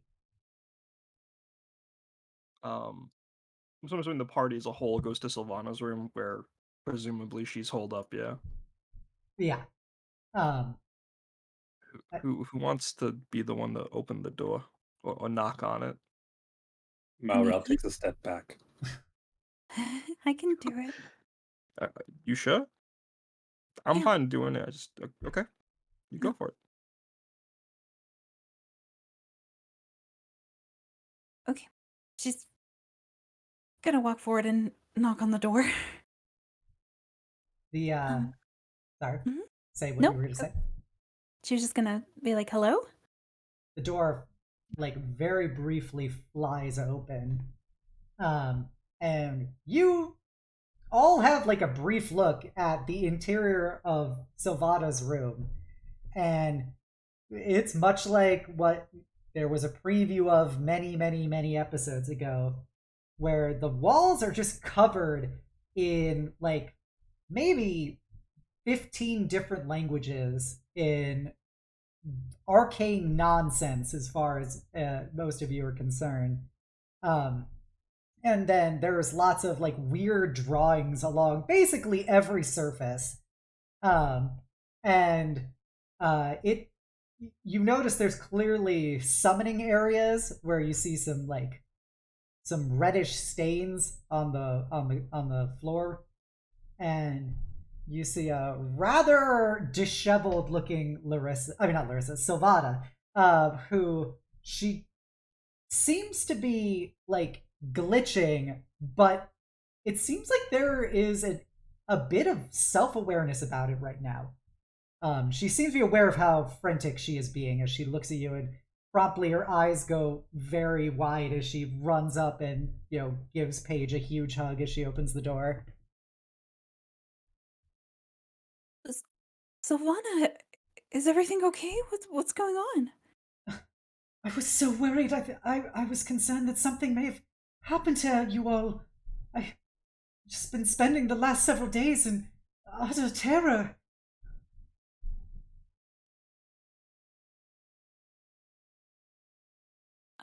I'm so sorry. We couldn't really do much. We were under house arrest. We couldn't go out. I'm sorry we didn't message you. No. She seems to be like trying to actively control herself, but she kind of backs off of you. You don't have that feeling of like, grating electricity on your skin anymore once she stops hugging you. As takes a second to breathe, and Paige continues to perceive her glitching as she's standing there, but she seems to be calmer right now, and she goes, I'm so thankful all of you are alive, and I saw in the papers what happened, and I have something incredibly important I need to tell you all. If you could please get everyone together, and I can explain it, and it would probably be better than in the hallway right now. Of course. Paige's gonna turn and kind of look at everyone. Do they also notice the glitching as well? Nope, only you can. Really? Okay. I'm assuming we still get that like weird aura off of you her. always though. get It's the just weird fucking creepy. vibes from Sylvana when she starts acting like this, but you don't see her physically like shifting through planes. Is there anything we can grab you, like tea or anything? Would any of that help? No, I I'm fine. I'm fine. I need you all to be patient, and I need you to be understanding, for there are some very significant things that I need to discuss, and I I hope that you all can still look at me the same when you're done. Do you want us to bring everyone here? Do you want to do it over tea? Well, If she that did helps you mention that remain. it would probably better not to Oh. do it in her hallway right now. Yeah, my bad, my bad. Cup of chamomile tea, and we'll see you downstairs. Did you say chamomile? Yes. It's chamomile, right? Oh. You guys don't call it Camille? It's Chamomile. chamomile. But it was camel toe. Camel No. Oh, you want to know about a camel toe? No, dude, as No, long as we All do- right, this was no! a bad attempt at comedy. Sylvana, you take all the time you need. We'll be downstairs. Sylvana gives you all a very kind of forced smile as she gathers some things in her room and closes her door.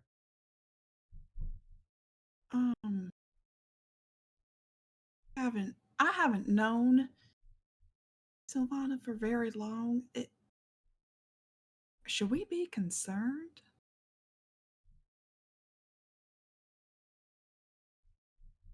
I think so. Actually. Seems normal to me. this is the first time she's at least being willing about potentially opening up regarding what is wrong. See. So I think that we need to take it with open arms and open ears. Hmm. Yeah, if right, we should. Pedro, are you all right? Uh, Sylvana has done things that she really shouldn't do, and I don't know if this is gonna be worse. I don't know. I think she's becoming really dangerous. We should Are be you- careful. To herself? Or.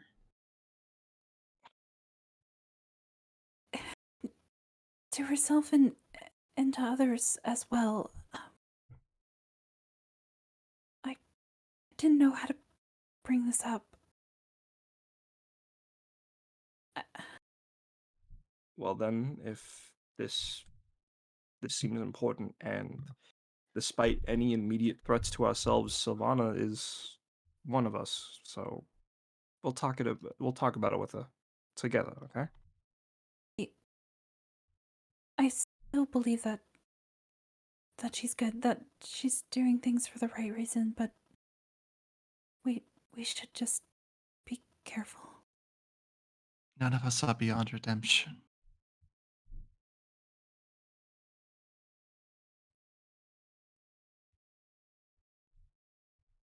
As I assume we're heading back downstairs to the dining area. Euphoria is gonna kind of pull Illya to the side a little bit. Still walking, still keeping up with the group, but just a little quiet conversation. Just listen, I don't know enough about this situation, but I'm not about to have a threat living under the same roof as those kids. I know. Sylvana's always been a bit of a mystery in a lot of ways.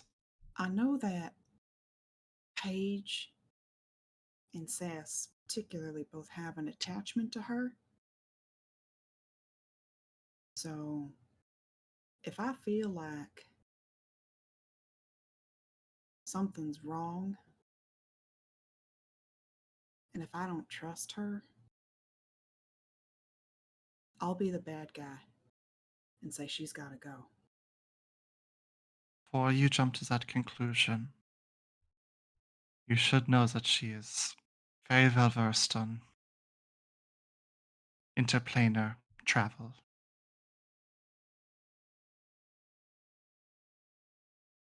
She may be a Besides, lead.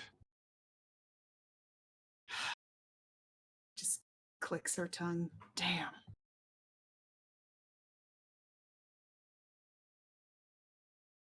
We should do our best first.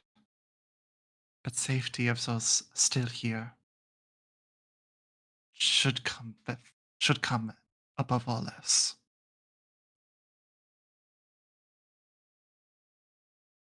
Okay.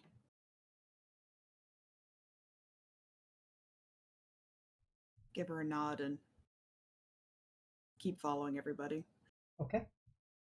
Pick up a shard and Kai-Shen along the way. And with everybody gathered in the dining room with their tea, you eventually see Sylvana come down, and she sees all of you like looking at her, and I don't really know how to say this all, but I feel like it is necessary at this point, for your own safety, as well as potentially the safety of all of Curver.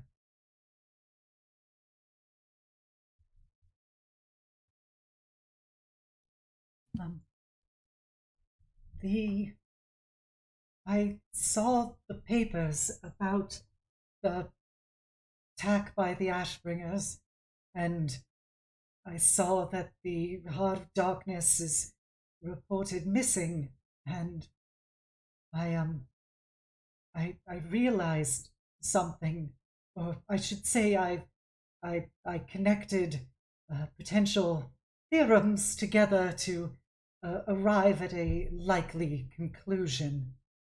I guess first thing I should probably tell you all is,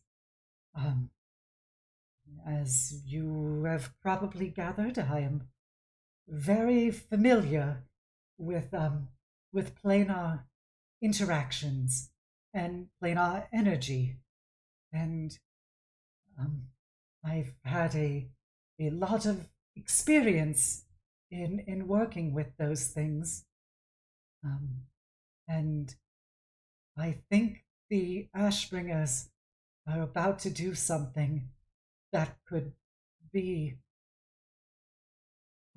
destructive on a scale that makes the morning look like a minor climactic event.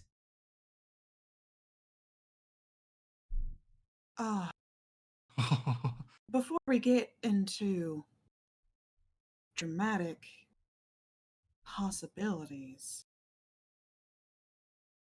these are just, as you said, they're theories. Have you taken these theories to other people who might have other insights, other opinions? No, I wouldn't dare to tell anybody about this. I've had to deal with ramifications of some of this information for years, and I could tell you that if it became widely known, it could be disastrous. Even if the attack was averted, it would potentially reignite the last war. And you're, after everything, you're the only ones I can trust in this world.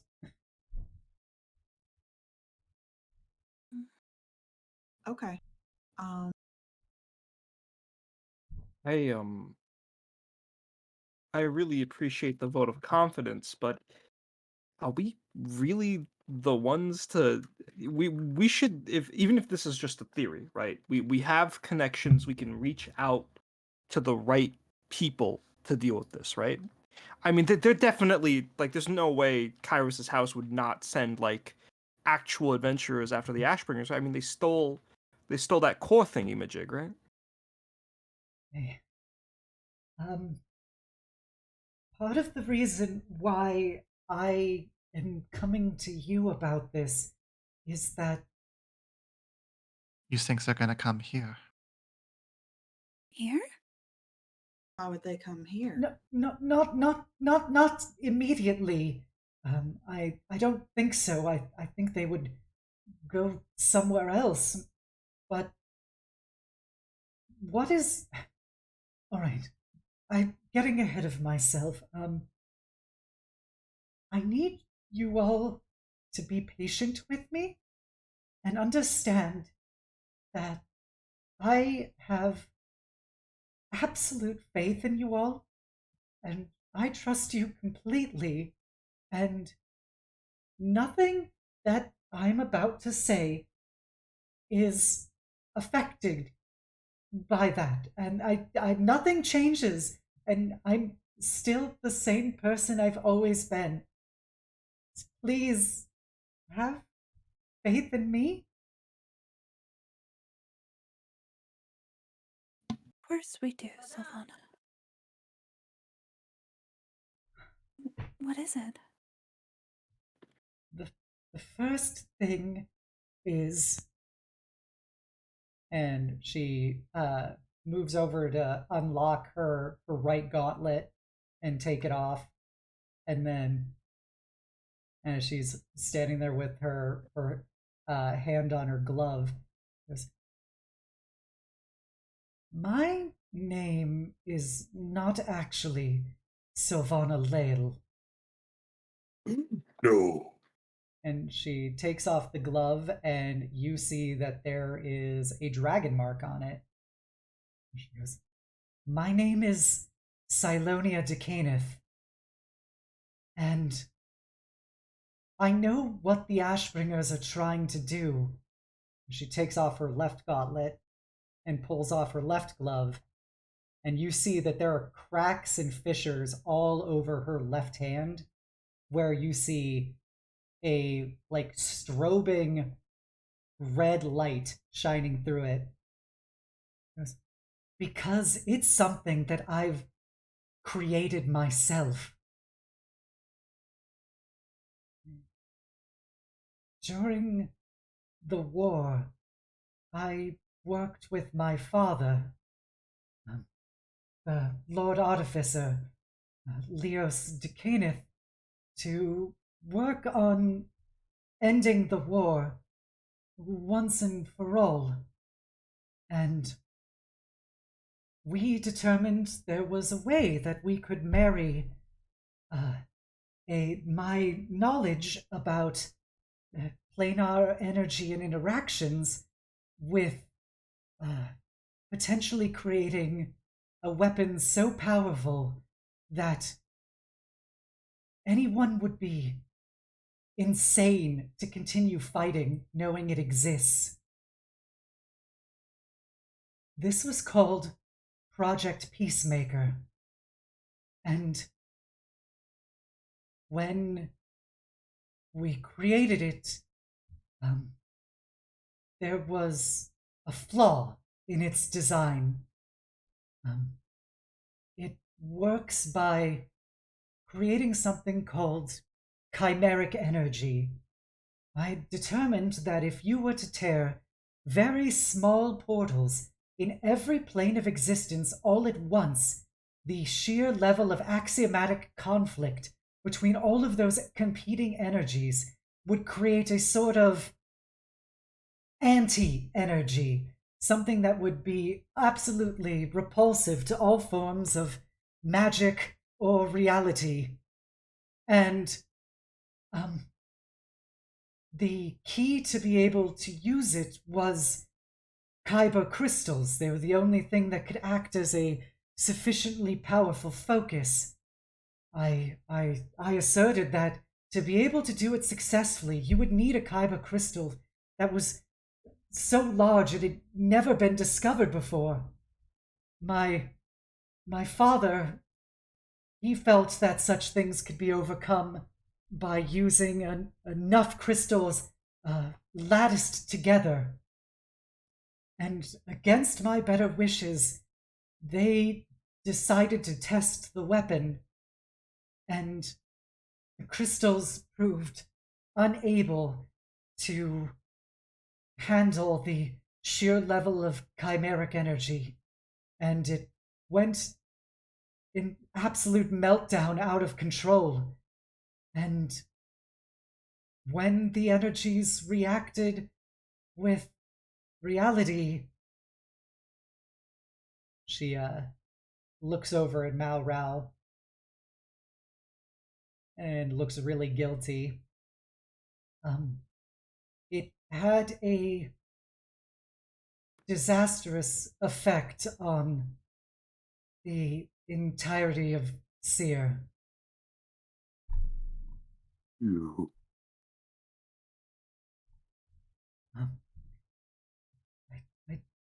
I did everything I could. You. I'm sorry, Malral. You caused it. We were trying to end the war. Well, congratulations! You succeeded!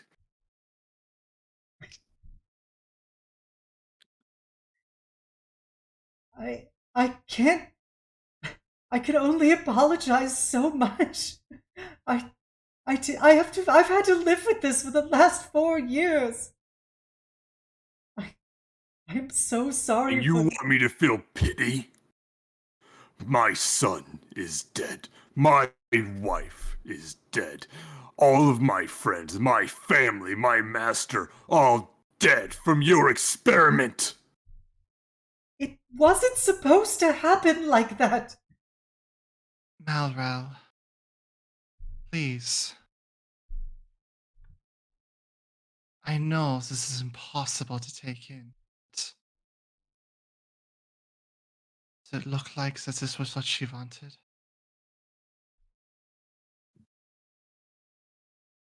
I don't care what her intentions are. She made a mess. And she has to face the consequences. What do you mean she? Listen, Mal, I get that you're angry, and I don't think anything we'll say will get through to you right now. But you're a smith. Does that make you responsible for every murder done by your weapons?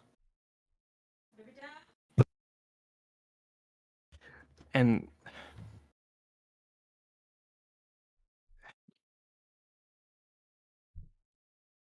you've known Sylvana.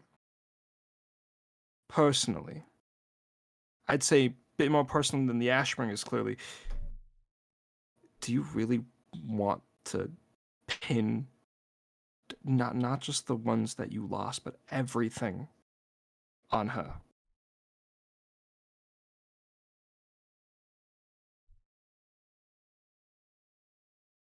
Just, you can be angry, but think about where you're going to point that thing. Not like the people who pointed the thing that she made and didn't want to use. It was never You had a choice. And you chose wrong. Malral takes his son's hammer out of his back pocket, tosses it in front of the ground in front of her, and then just walks away. Malral, it was never supposed to be used. It's okay. Let him go. We have to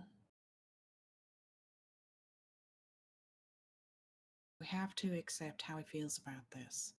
It's a lot to take in. And nothing any of us can say can change the events that happen. Sylvana, If something like this is happening again, we have the foresight now to potentially change the outcome so history doesn't repeat itself. And I think you're about to give us some more information. Yes, I live with the repercussions of what happened. I've had to see the bones of thousands of my fellow countrymen as I left through the morning. I've lived in the refugee camps. I know my part of this. And that's why I don't wish to see it happen ever again.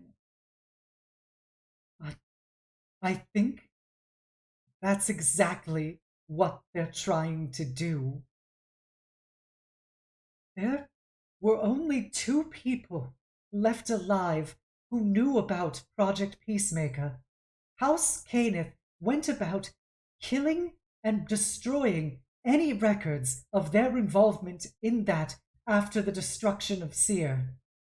The only 2 people who knew anything that lived was my father and I. But for some reason, I didn't get afflicted with morning sickness. But my father did.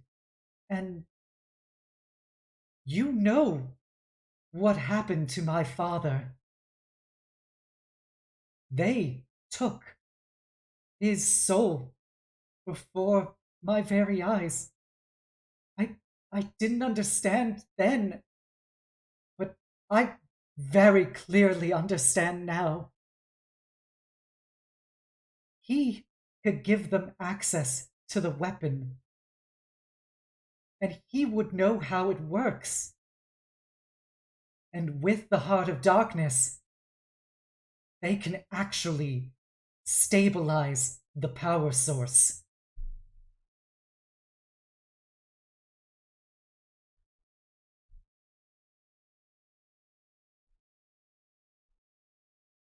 Okay. Then the best shot that we have of figuring a stop to this is you. I know that you all probably hate me for lying to you for so long.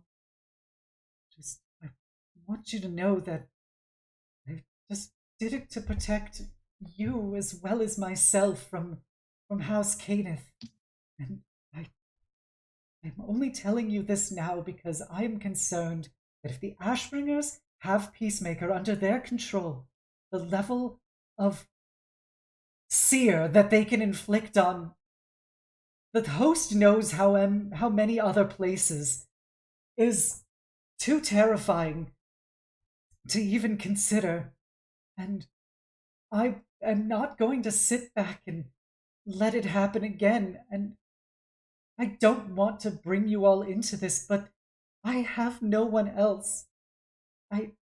If the nations found out what actually caused the mourning, they would think to either try and bring the weapon under their own control, or they would know that it wasn't through their own descent into barbarity that led to the destruction, and they could feel that they could fight the war all over again, and this time win it. And I can't bring this to any of the countries. I can't bring it to the houses. They want me dead. You're all I have. It's really only us. We're the only ones that could fight the Ashbringers on this. I mean, can we just say that, hey, they're gonna do something really bad with the thing? I mean, most governments are not, but know that they're definitely sending people after the Ashbringers, right? I mean, that was in the newspapers. Yeah, we don't. Right. I mean, the authorities, I mean, they're already hounding them down for what happened with the airship. I don't What? know how the Ashbringers have lived this long, but I know that Peacemaker is inside of the Mournlands, and it's something that can't be gotten to unless you know where to find it. And I don't think that they'll be able to get there and stop them. But you know how to get there. I do. I do know how to get there. I'm probably one of the only people who does. Then you'll help us go there, right? Will you help me stop them?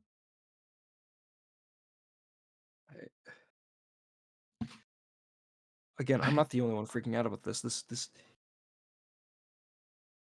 is the Ashbringers. Again, any ideas that someone come up with? Maybe we could lie and tell one of the other groups. Maybe we could. There's got to be some other option than. Listen, I don't want to put Sylvana in any danger, but I mean, fuck. I mean, look at us. Do you really think we could do that? From our experience dealing with them on the ship, they definitely were far stronger than we could have ever hoped to be. Even one of them by themselves. It's a fear of the gods in us. How could we I ever be just strong enough? Look, I just lectured my ex-husband about going on ridiculous suicide missions. I'd be rather hypocritical if I signed up for one right away. I understand this is important. I just don't know. I don't know how we could help, Sylvana. Do you have a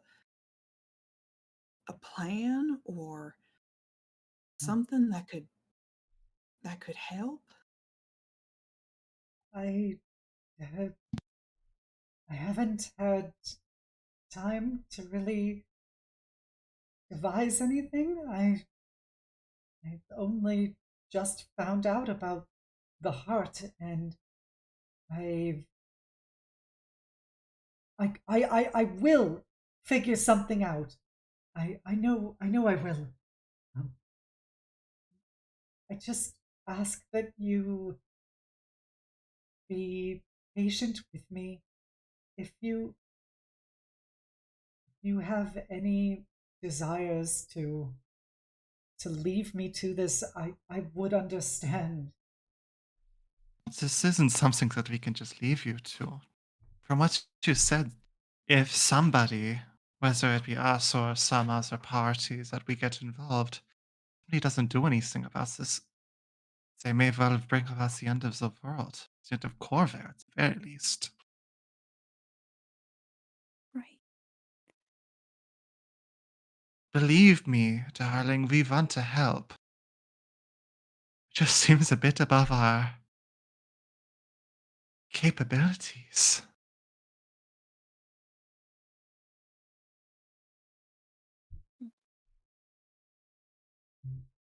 Is there anything that we can do that we could do? Not some superhero group that can somehow take on the villains of the world and save it from sure destruction. I wish I was that powerful. Maybe someday.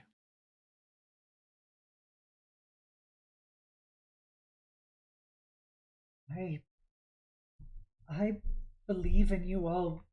We have done such incredible things together. We we stopped the Seekers. We've stopped forces of from all of the planes trying to kill and enslave us. We've tamed Tempest. I I I know that this is a Herculean task, but I know that we can do this. I just I just need some time to figure out how best we can level the playing field. Well, if you're doing that, at least let us help. I know how you get when you get too overworked, and we can put our minds together and figure something out. She looks very heart-wrenchingly at Paige. And I if you all would be willing to assist me, I of course would accept it. I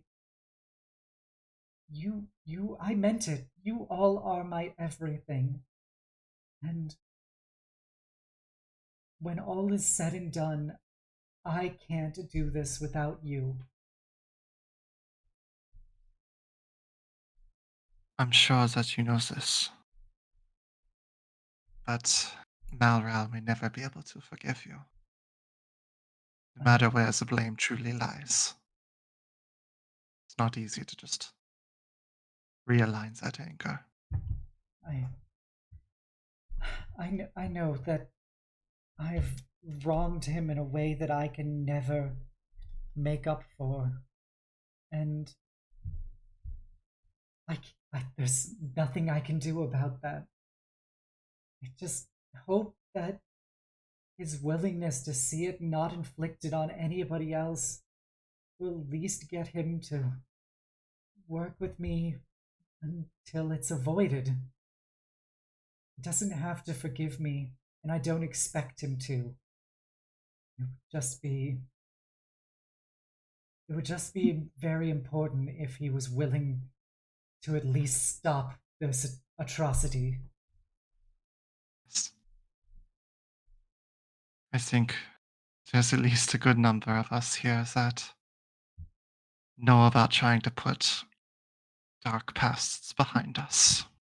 And she'll look over to Asharin and just kind of give him a soft smile. Sharon just, they kind of nod, like they're just very blown away by hearing all this stuff going down. Because apparently they didn't know about any of this stuff about Sylvana.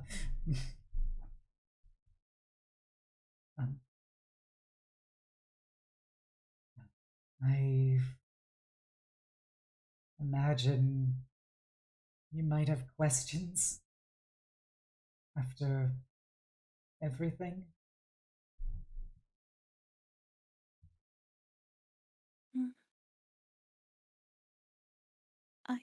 I have a question.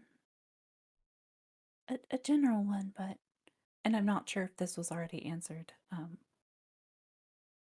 Who was with you on the train then when we first met? Was that actually your father? Yes, we had called him while we were escaping. I named him Leo Lale. It was close enough, but far enough away.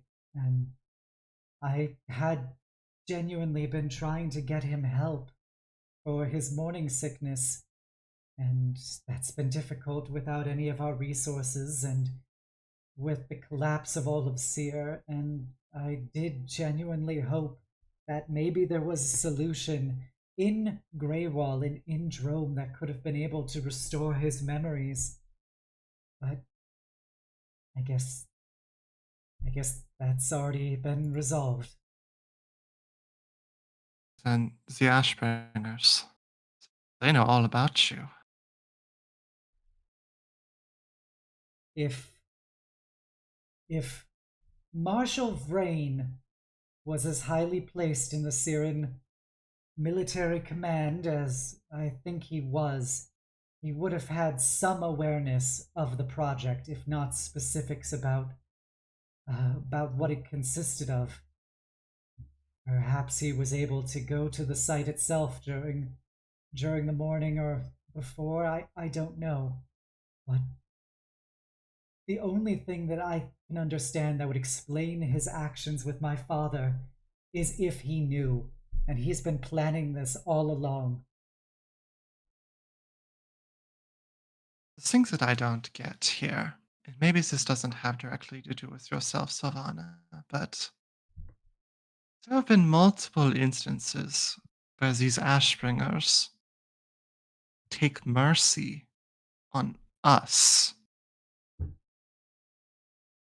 You spoke about how during your folks' first ventures together that, albeit second-handedly, they destroyed the people threatening you, the seekers there.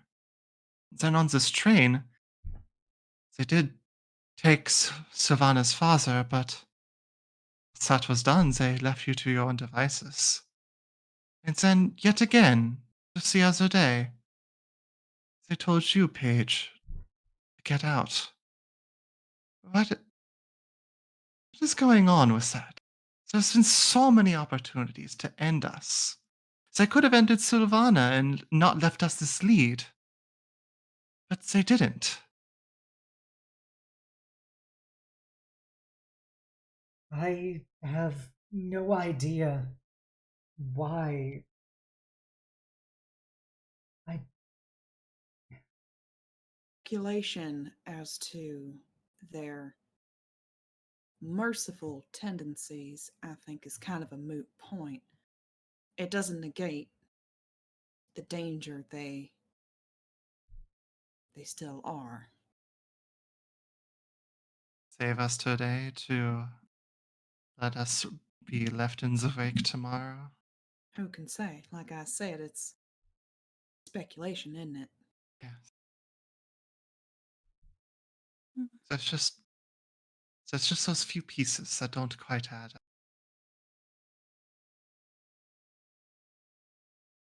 I wish I could say I don't know. You know I hate the Ashbringers more than anyone. In terms of people I would like to be wiped off the map, now that the Seekers are gone, I must say that they are on the top of my list. And I've vowed myself to protect all of you. Do my best. It's at least what I can offer. Be stereotypical, but could I do an insight check? Sure. Ugh, bad. That's Even a with That's an plus- intelligence that's an save, intelligence but save. Oh, Yeah. oh, well, there we go. Hold on a second. that was something you were actually very good at. Much better. 19. That's so much better. All Yeah. right. She seems to be genuinely truthful.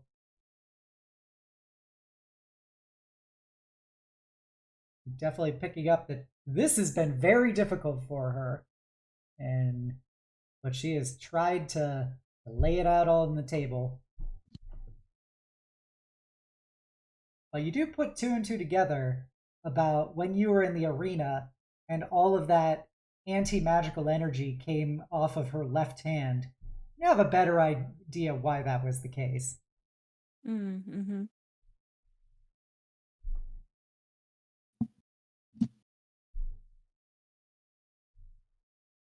This whole crazy magic stuff, surprisingly, is something that I'm not exactly the most capable of. I only do what feels natural, but I would be glad to offer any sort of help I could in any sort of way that I possibly can. I'm sorry. It's just, as I said, you all seem so above us. Thank you, Illya. It just we might all need time to process this while you come up with your plan. Okay? I understand. I'm forever in your debt a 1,000 times over for everything that has happened. This isn't a depth thing, Sylvana. I mean, aside from the fact that this quite literally is a world-threatening thing on a almost like near scale to like a book or something. But even if Malral isn't able to admit it right now, you're important to us. We heard you out on this, and we'll do our best to see it through. No debts required. All right. I understand that you need time, and I will do the best I can as you process it. And if you could please talk to Malral, I know that I'm the last person in the universe that he would ever want to talk to, but I'm so sorry for what was done to him and his family.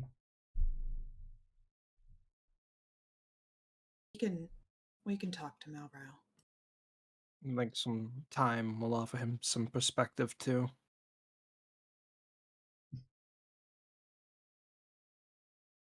If we were all eye for eye, no one would see after all, yeah? Yeah, yeah. Something of immediate concern, though, that I just want to clarify.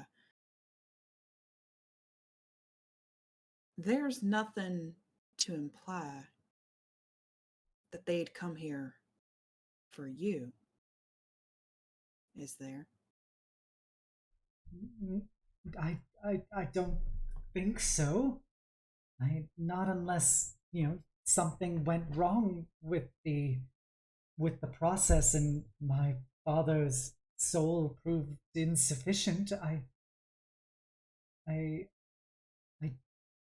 his name was on all of the material. My father had all of my information excluded from the project. I don't know why, but I Maybe to protect you in case something like this happened.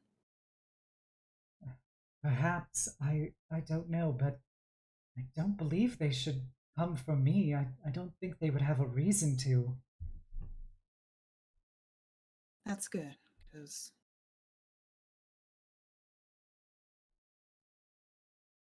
I'd rather not deal with a threat on our own turf.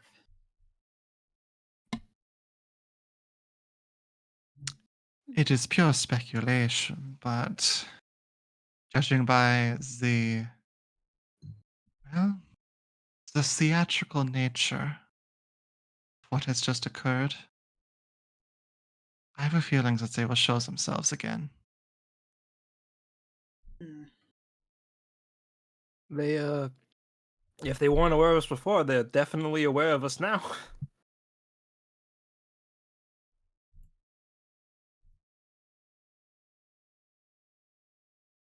Well, thank you, Sylvana, for being honest about your findings, about yourself.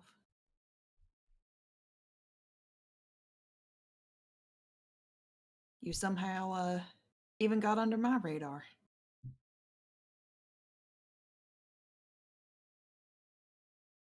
None of us want to see anything bad happen. So we'll make sure nothing does. However we can.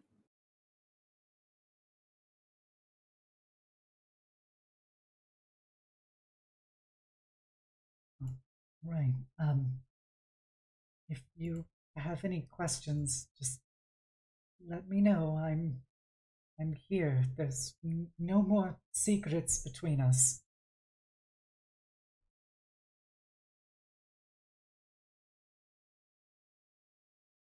Okay, with that, well, if there's nothing else we can do about this until, it's time for us to do something about it, I say we all just relax.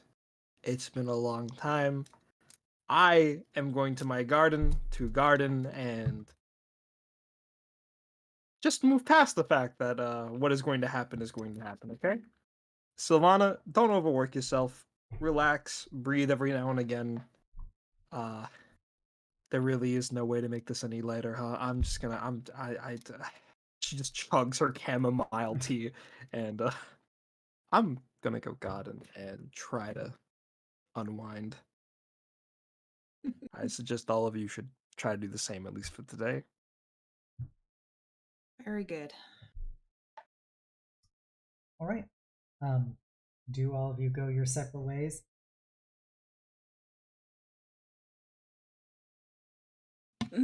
Paige is gonna hang back a little bit. Illya would probably head back to her room. I think Euphoria will linger a little because she does have some worries about, Paige and Sylvana. But she'll finish her cup of tea and assess that everything is fine. And then I think she'll look for Malral. Okay. Silonia will look at Paige as the last one there.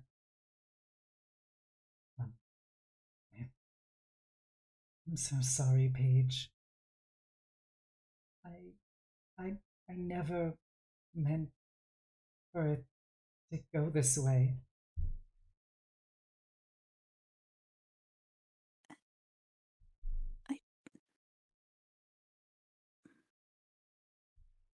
I just want to know why.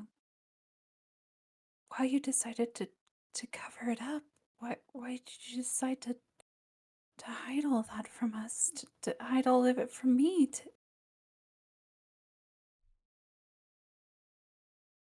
It was for safety.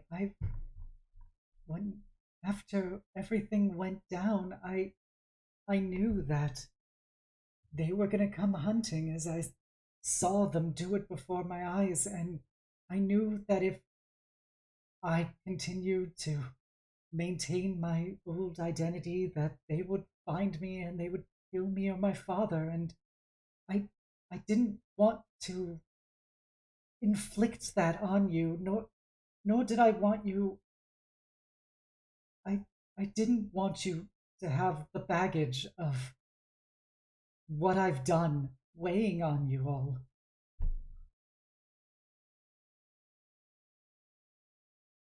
Guess there's no avoiding that now, though, right?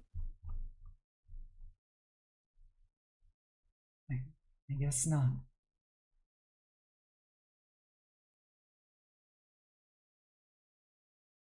Did you really go to the university? I did, yes. Of course. Like, why would you think I didn't? It's just lingering question. I'm sorry.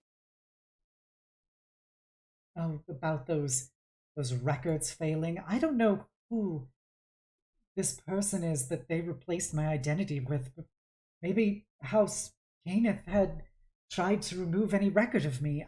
I don't know. But that part, I didn't lie. I didn't try to conceal that. Do you know anything about your mother?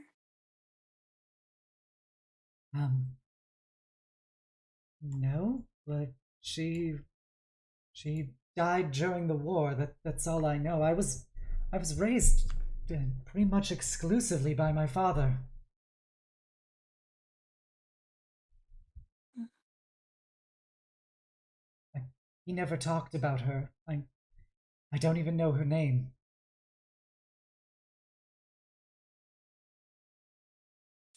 You don't know her name? He never told me, and it just never seemed like something to ask. I don't know why. As I say it out loud, it sounds kind of silly, but it just was never relevant. He was just everything. He was my father.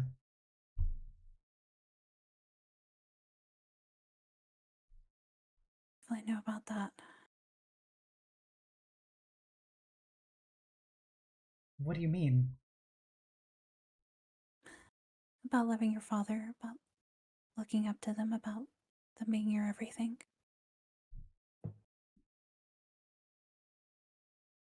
About watching them leave for you.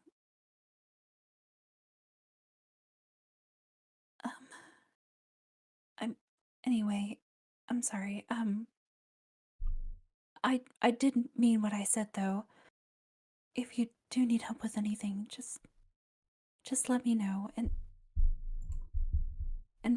promise no more secrets, right? I... Yes, Paige. No more secrets. Only honesty. I hope you don't think that I was ever lying to you about anything else. I did care about you, and I still do. I don't want you to think that that was some kind of facade.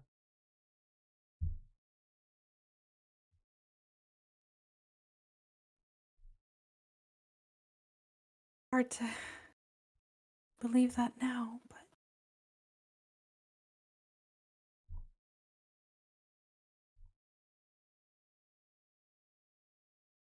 I suppose it is. But, um, I'm sorry. I'm sorry for everything I've done to you. I, apologize too. I know Malral is hurting, and I know there's some things for Illya that haven't really been spoken about either.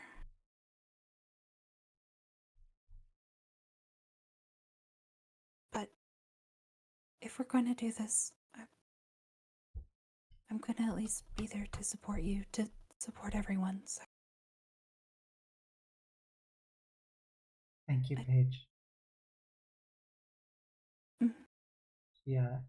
He, like, kind of just reflexively reaches out to you and realizes she's not wearing her gloves or anything, as like her, hand that's fissured and cracked with energy, and she kind of very, very much like if you touched a fire, pulls it back away from you and goes, I'm sorry.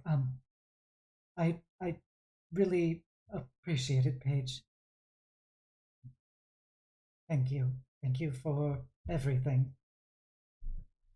She just kind of nods and stands up without really saying anything else. She'll head to the door, but before she does, she'll kind of stop and you should get some rest. It's been a long day. Gives you those big glitchy eyes as you walk away. And I think we will end things with Euphoria and Malral.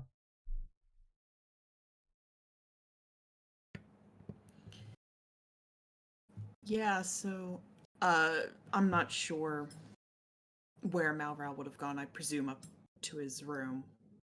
So that's the first place that she would check. Malral is seemingly in the middle of packing his things.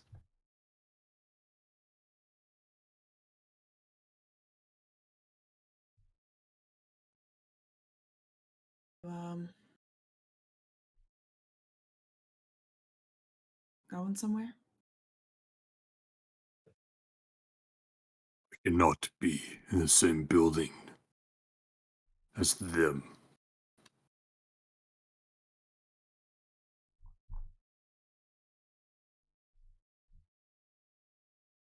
Even if sticking around means making sure what happened to you doesn't happen to someone else. Do not misunderstand. I am not leaving the group.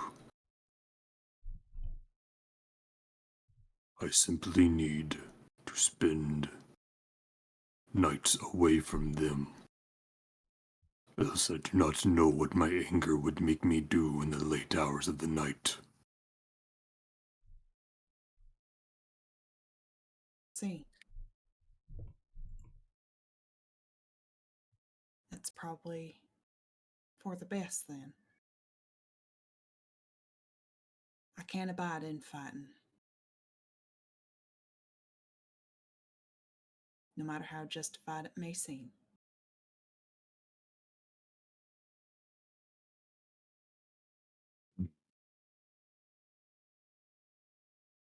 You know when the incident first happened, I vowed to myself that I would continue working, continue fighting until I found whoever caused this, and I would wring their neck until they felt as suffered as I felt. Until they felt the pain my family did.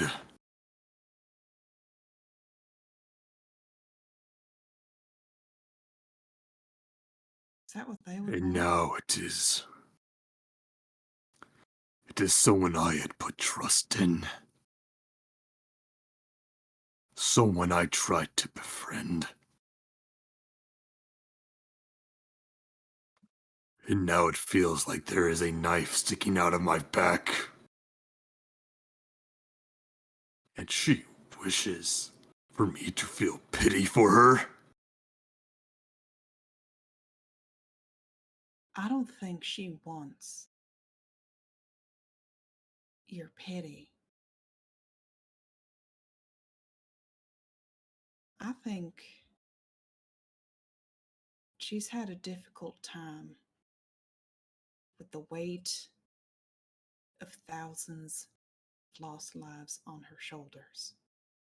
As she should. One does not make a sword unless they intend for someone to use it. I agree. I'm not defending her.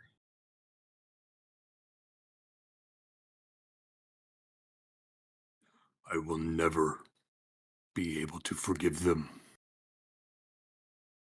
No one here expects you to, Malral. I can't imagine the things you must be thinking, the things that you must be feeling right now. I lost my son, my wife, because someone thought big enough gun would bring peace.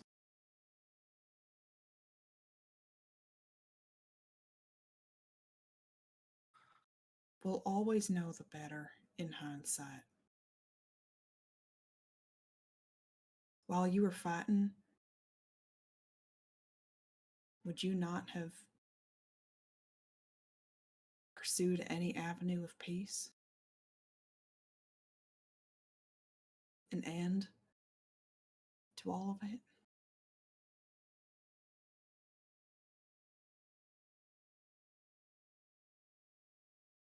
I was defending my home, the kingdom that took my people in when no others would. To them, the only way there would be peace is if all other countries laid down arms. What could I do but defend and heal those who are hurt? But you cannot heal what is not there.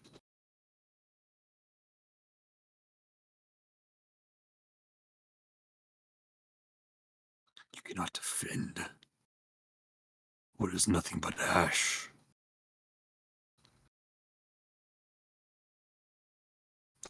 I had a purpose. Family. A home. And it was all taken away. I do not care what others think they were doing was right. All I can do is fill the void that they left behind.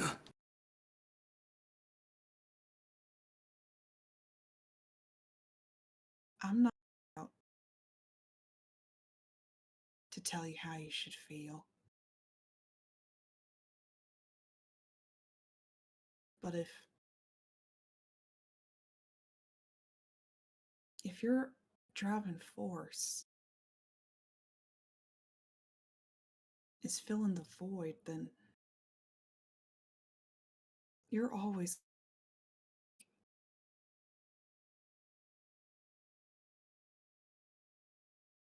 My purpose was lost a long time ago. I had given up looking for the person who caused the calamity. I was starting to heal. Looking for new friends. A new family I could belong in. Now I find an old scar being ripped open once more. And I need to go. And I need time to think, away from the knife that caused that wound. Okay.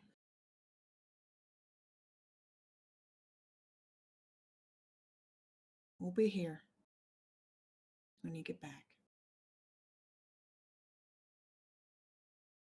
He picks up a suitcase, slinging it over his shoulder. And he steps by, placing a hand on Euphoria's shoulder.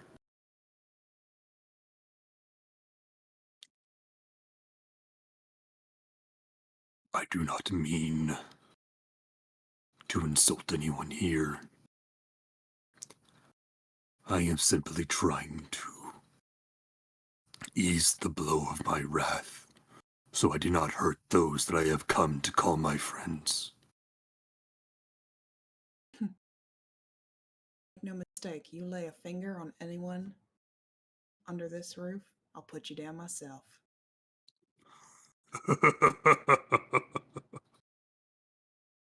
I would hope you would.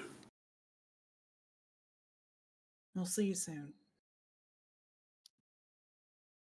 Don't be a stranger. Gives a nod. Tell the others I will be out and about. It will not be hard to find me if they wish to talk. I'll let them know.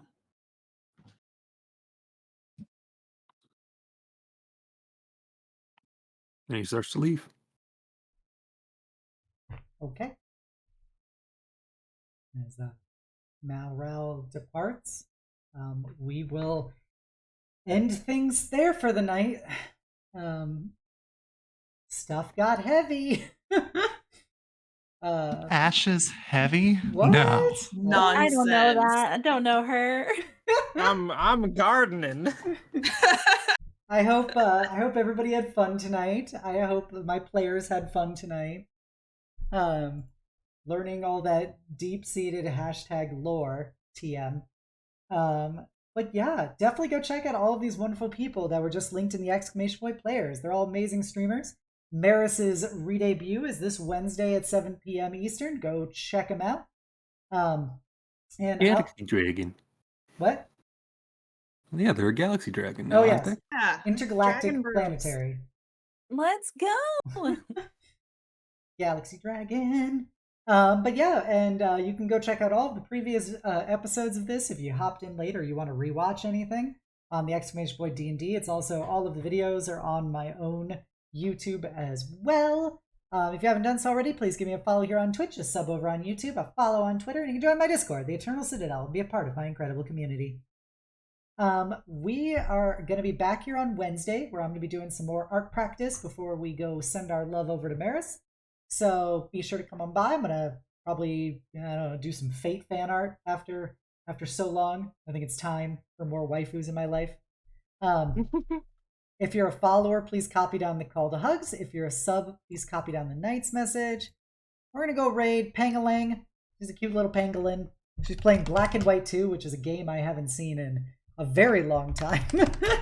Where you get to play God to a bunch of furries. So isn't that really hashtag goals? But I look forward to seeing you next time. And there is always more drama and trauma here on this channel in Ash is the Last War. I I hope you all have a wonderful night and the sweetest of dreams. And for Zara, it's Maris. Maris is redebuting. Bye! Bye. Bye bye.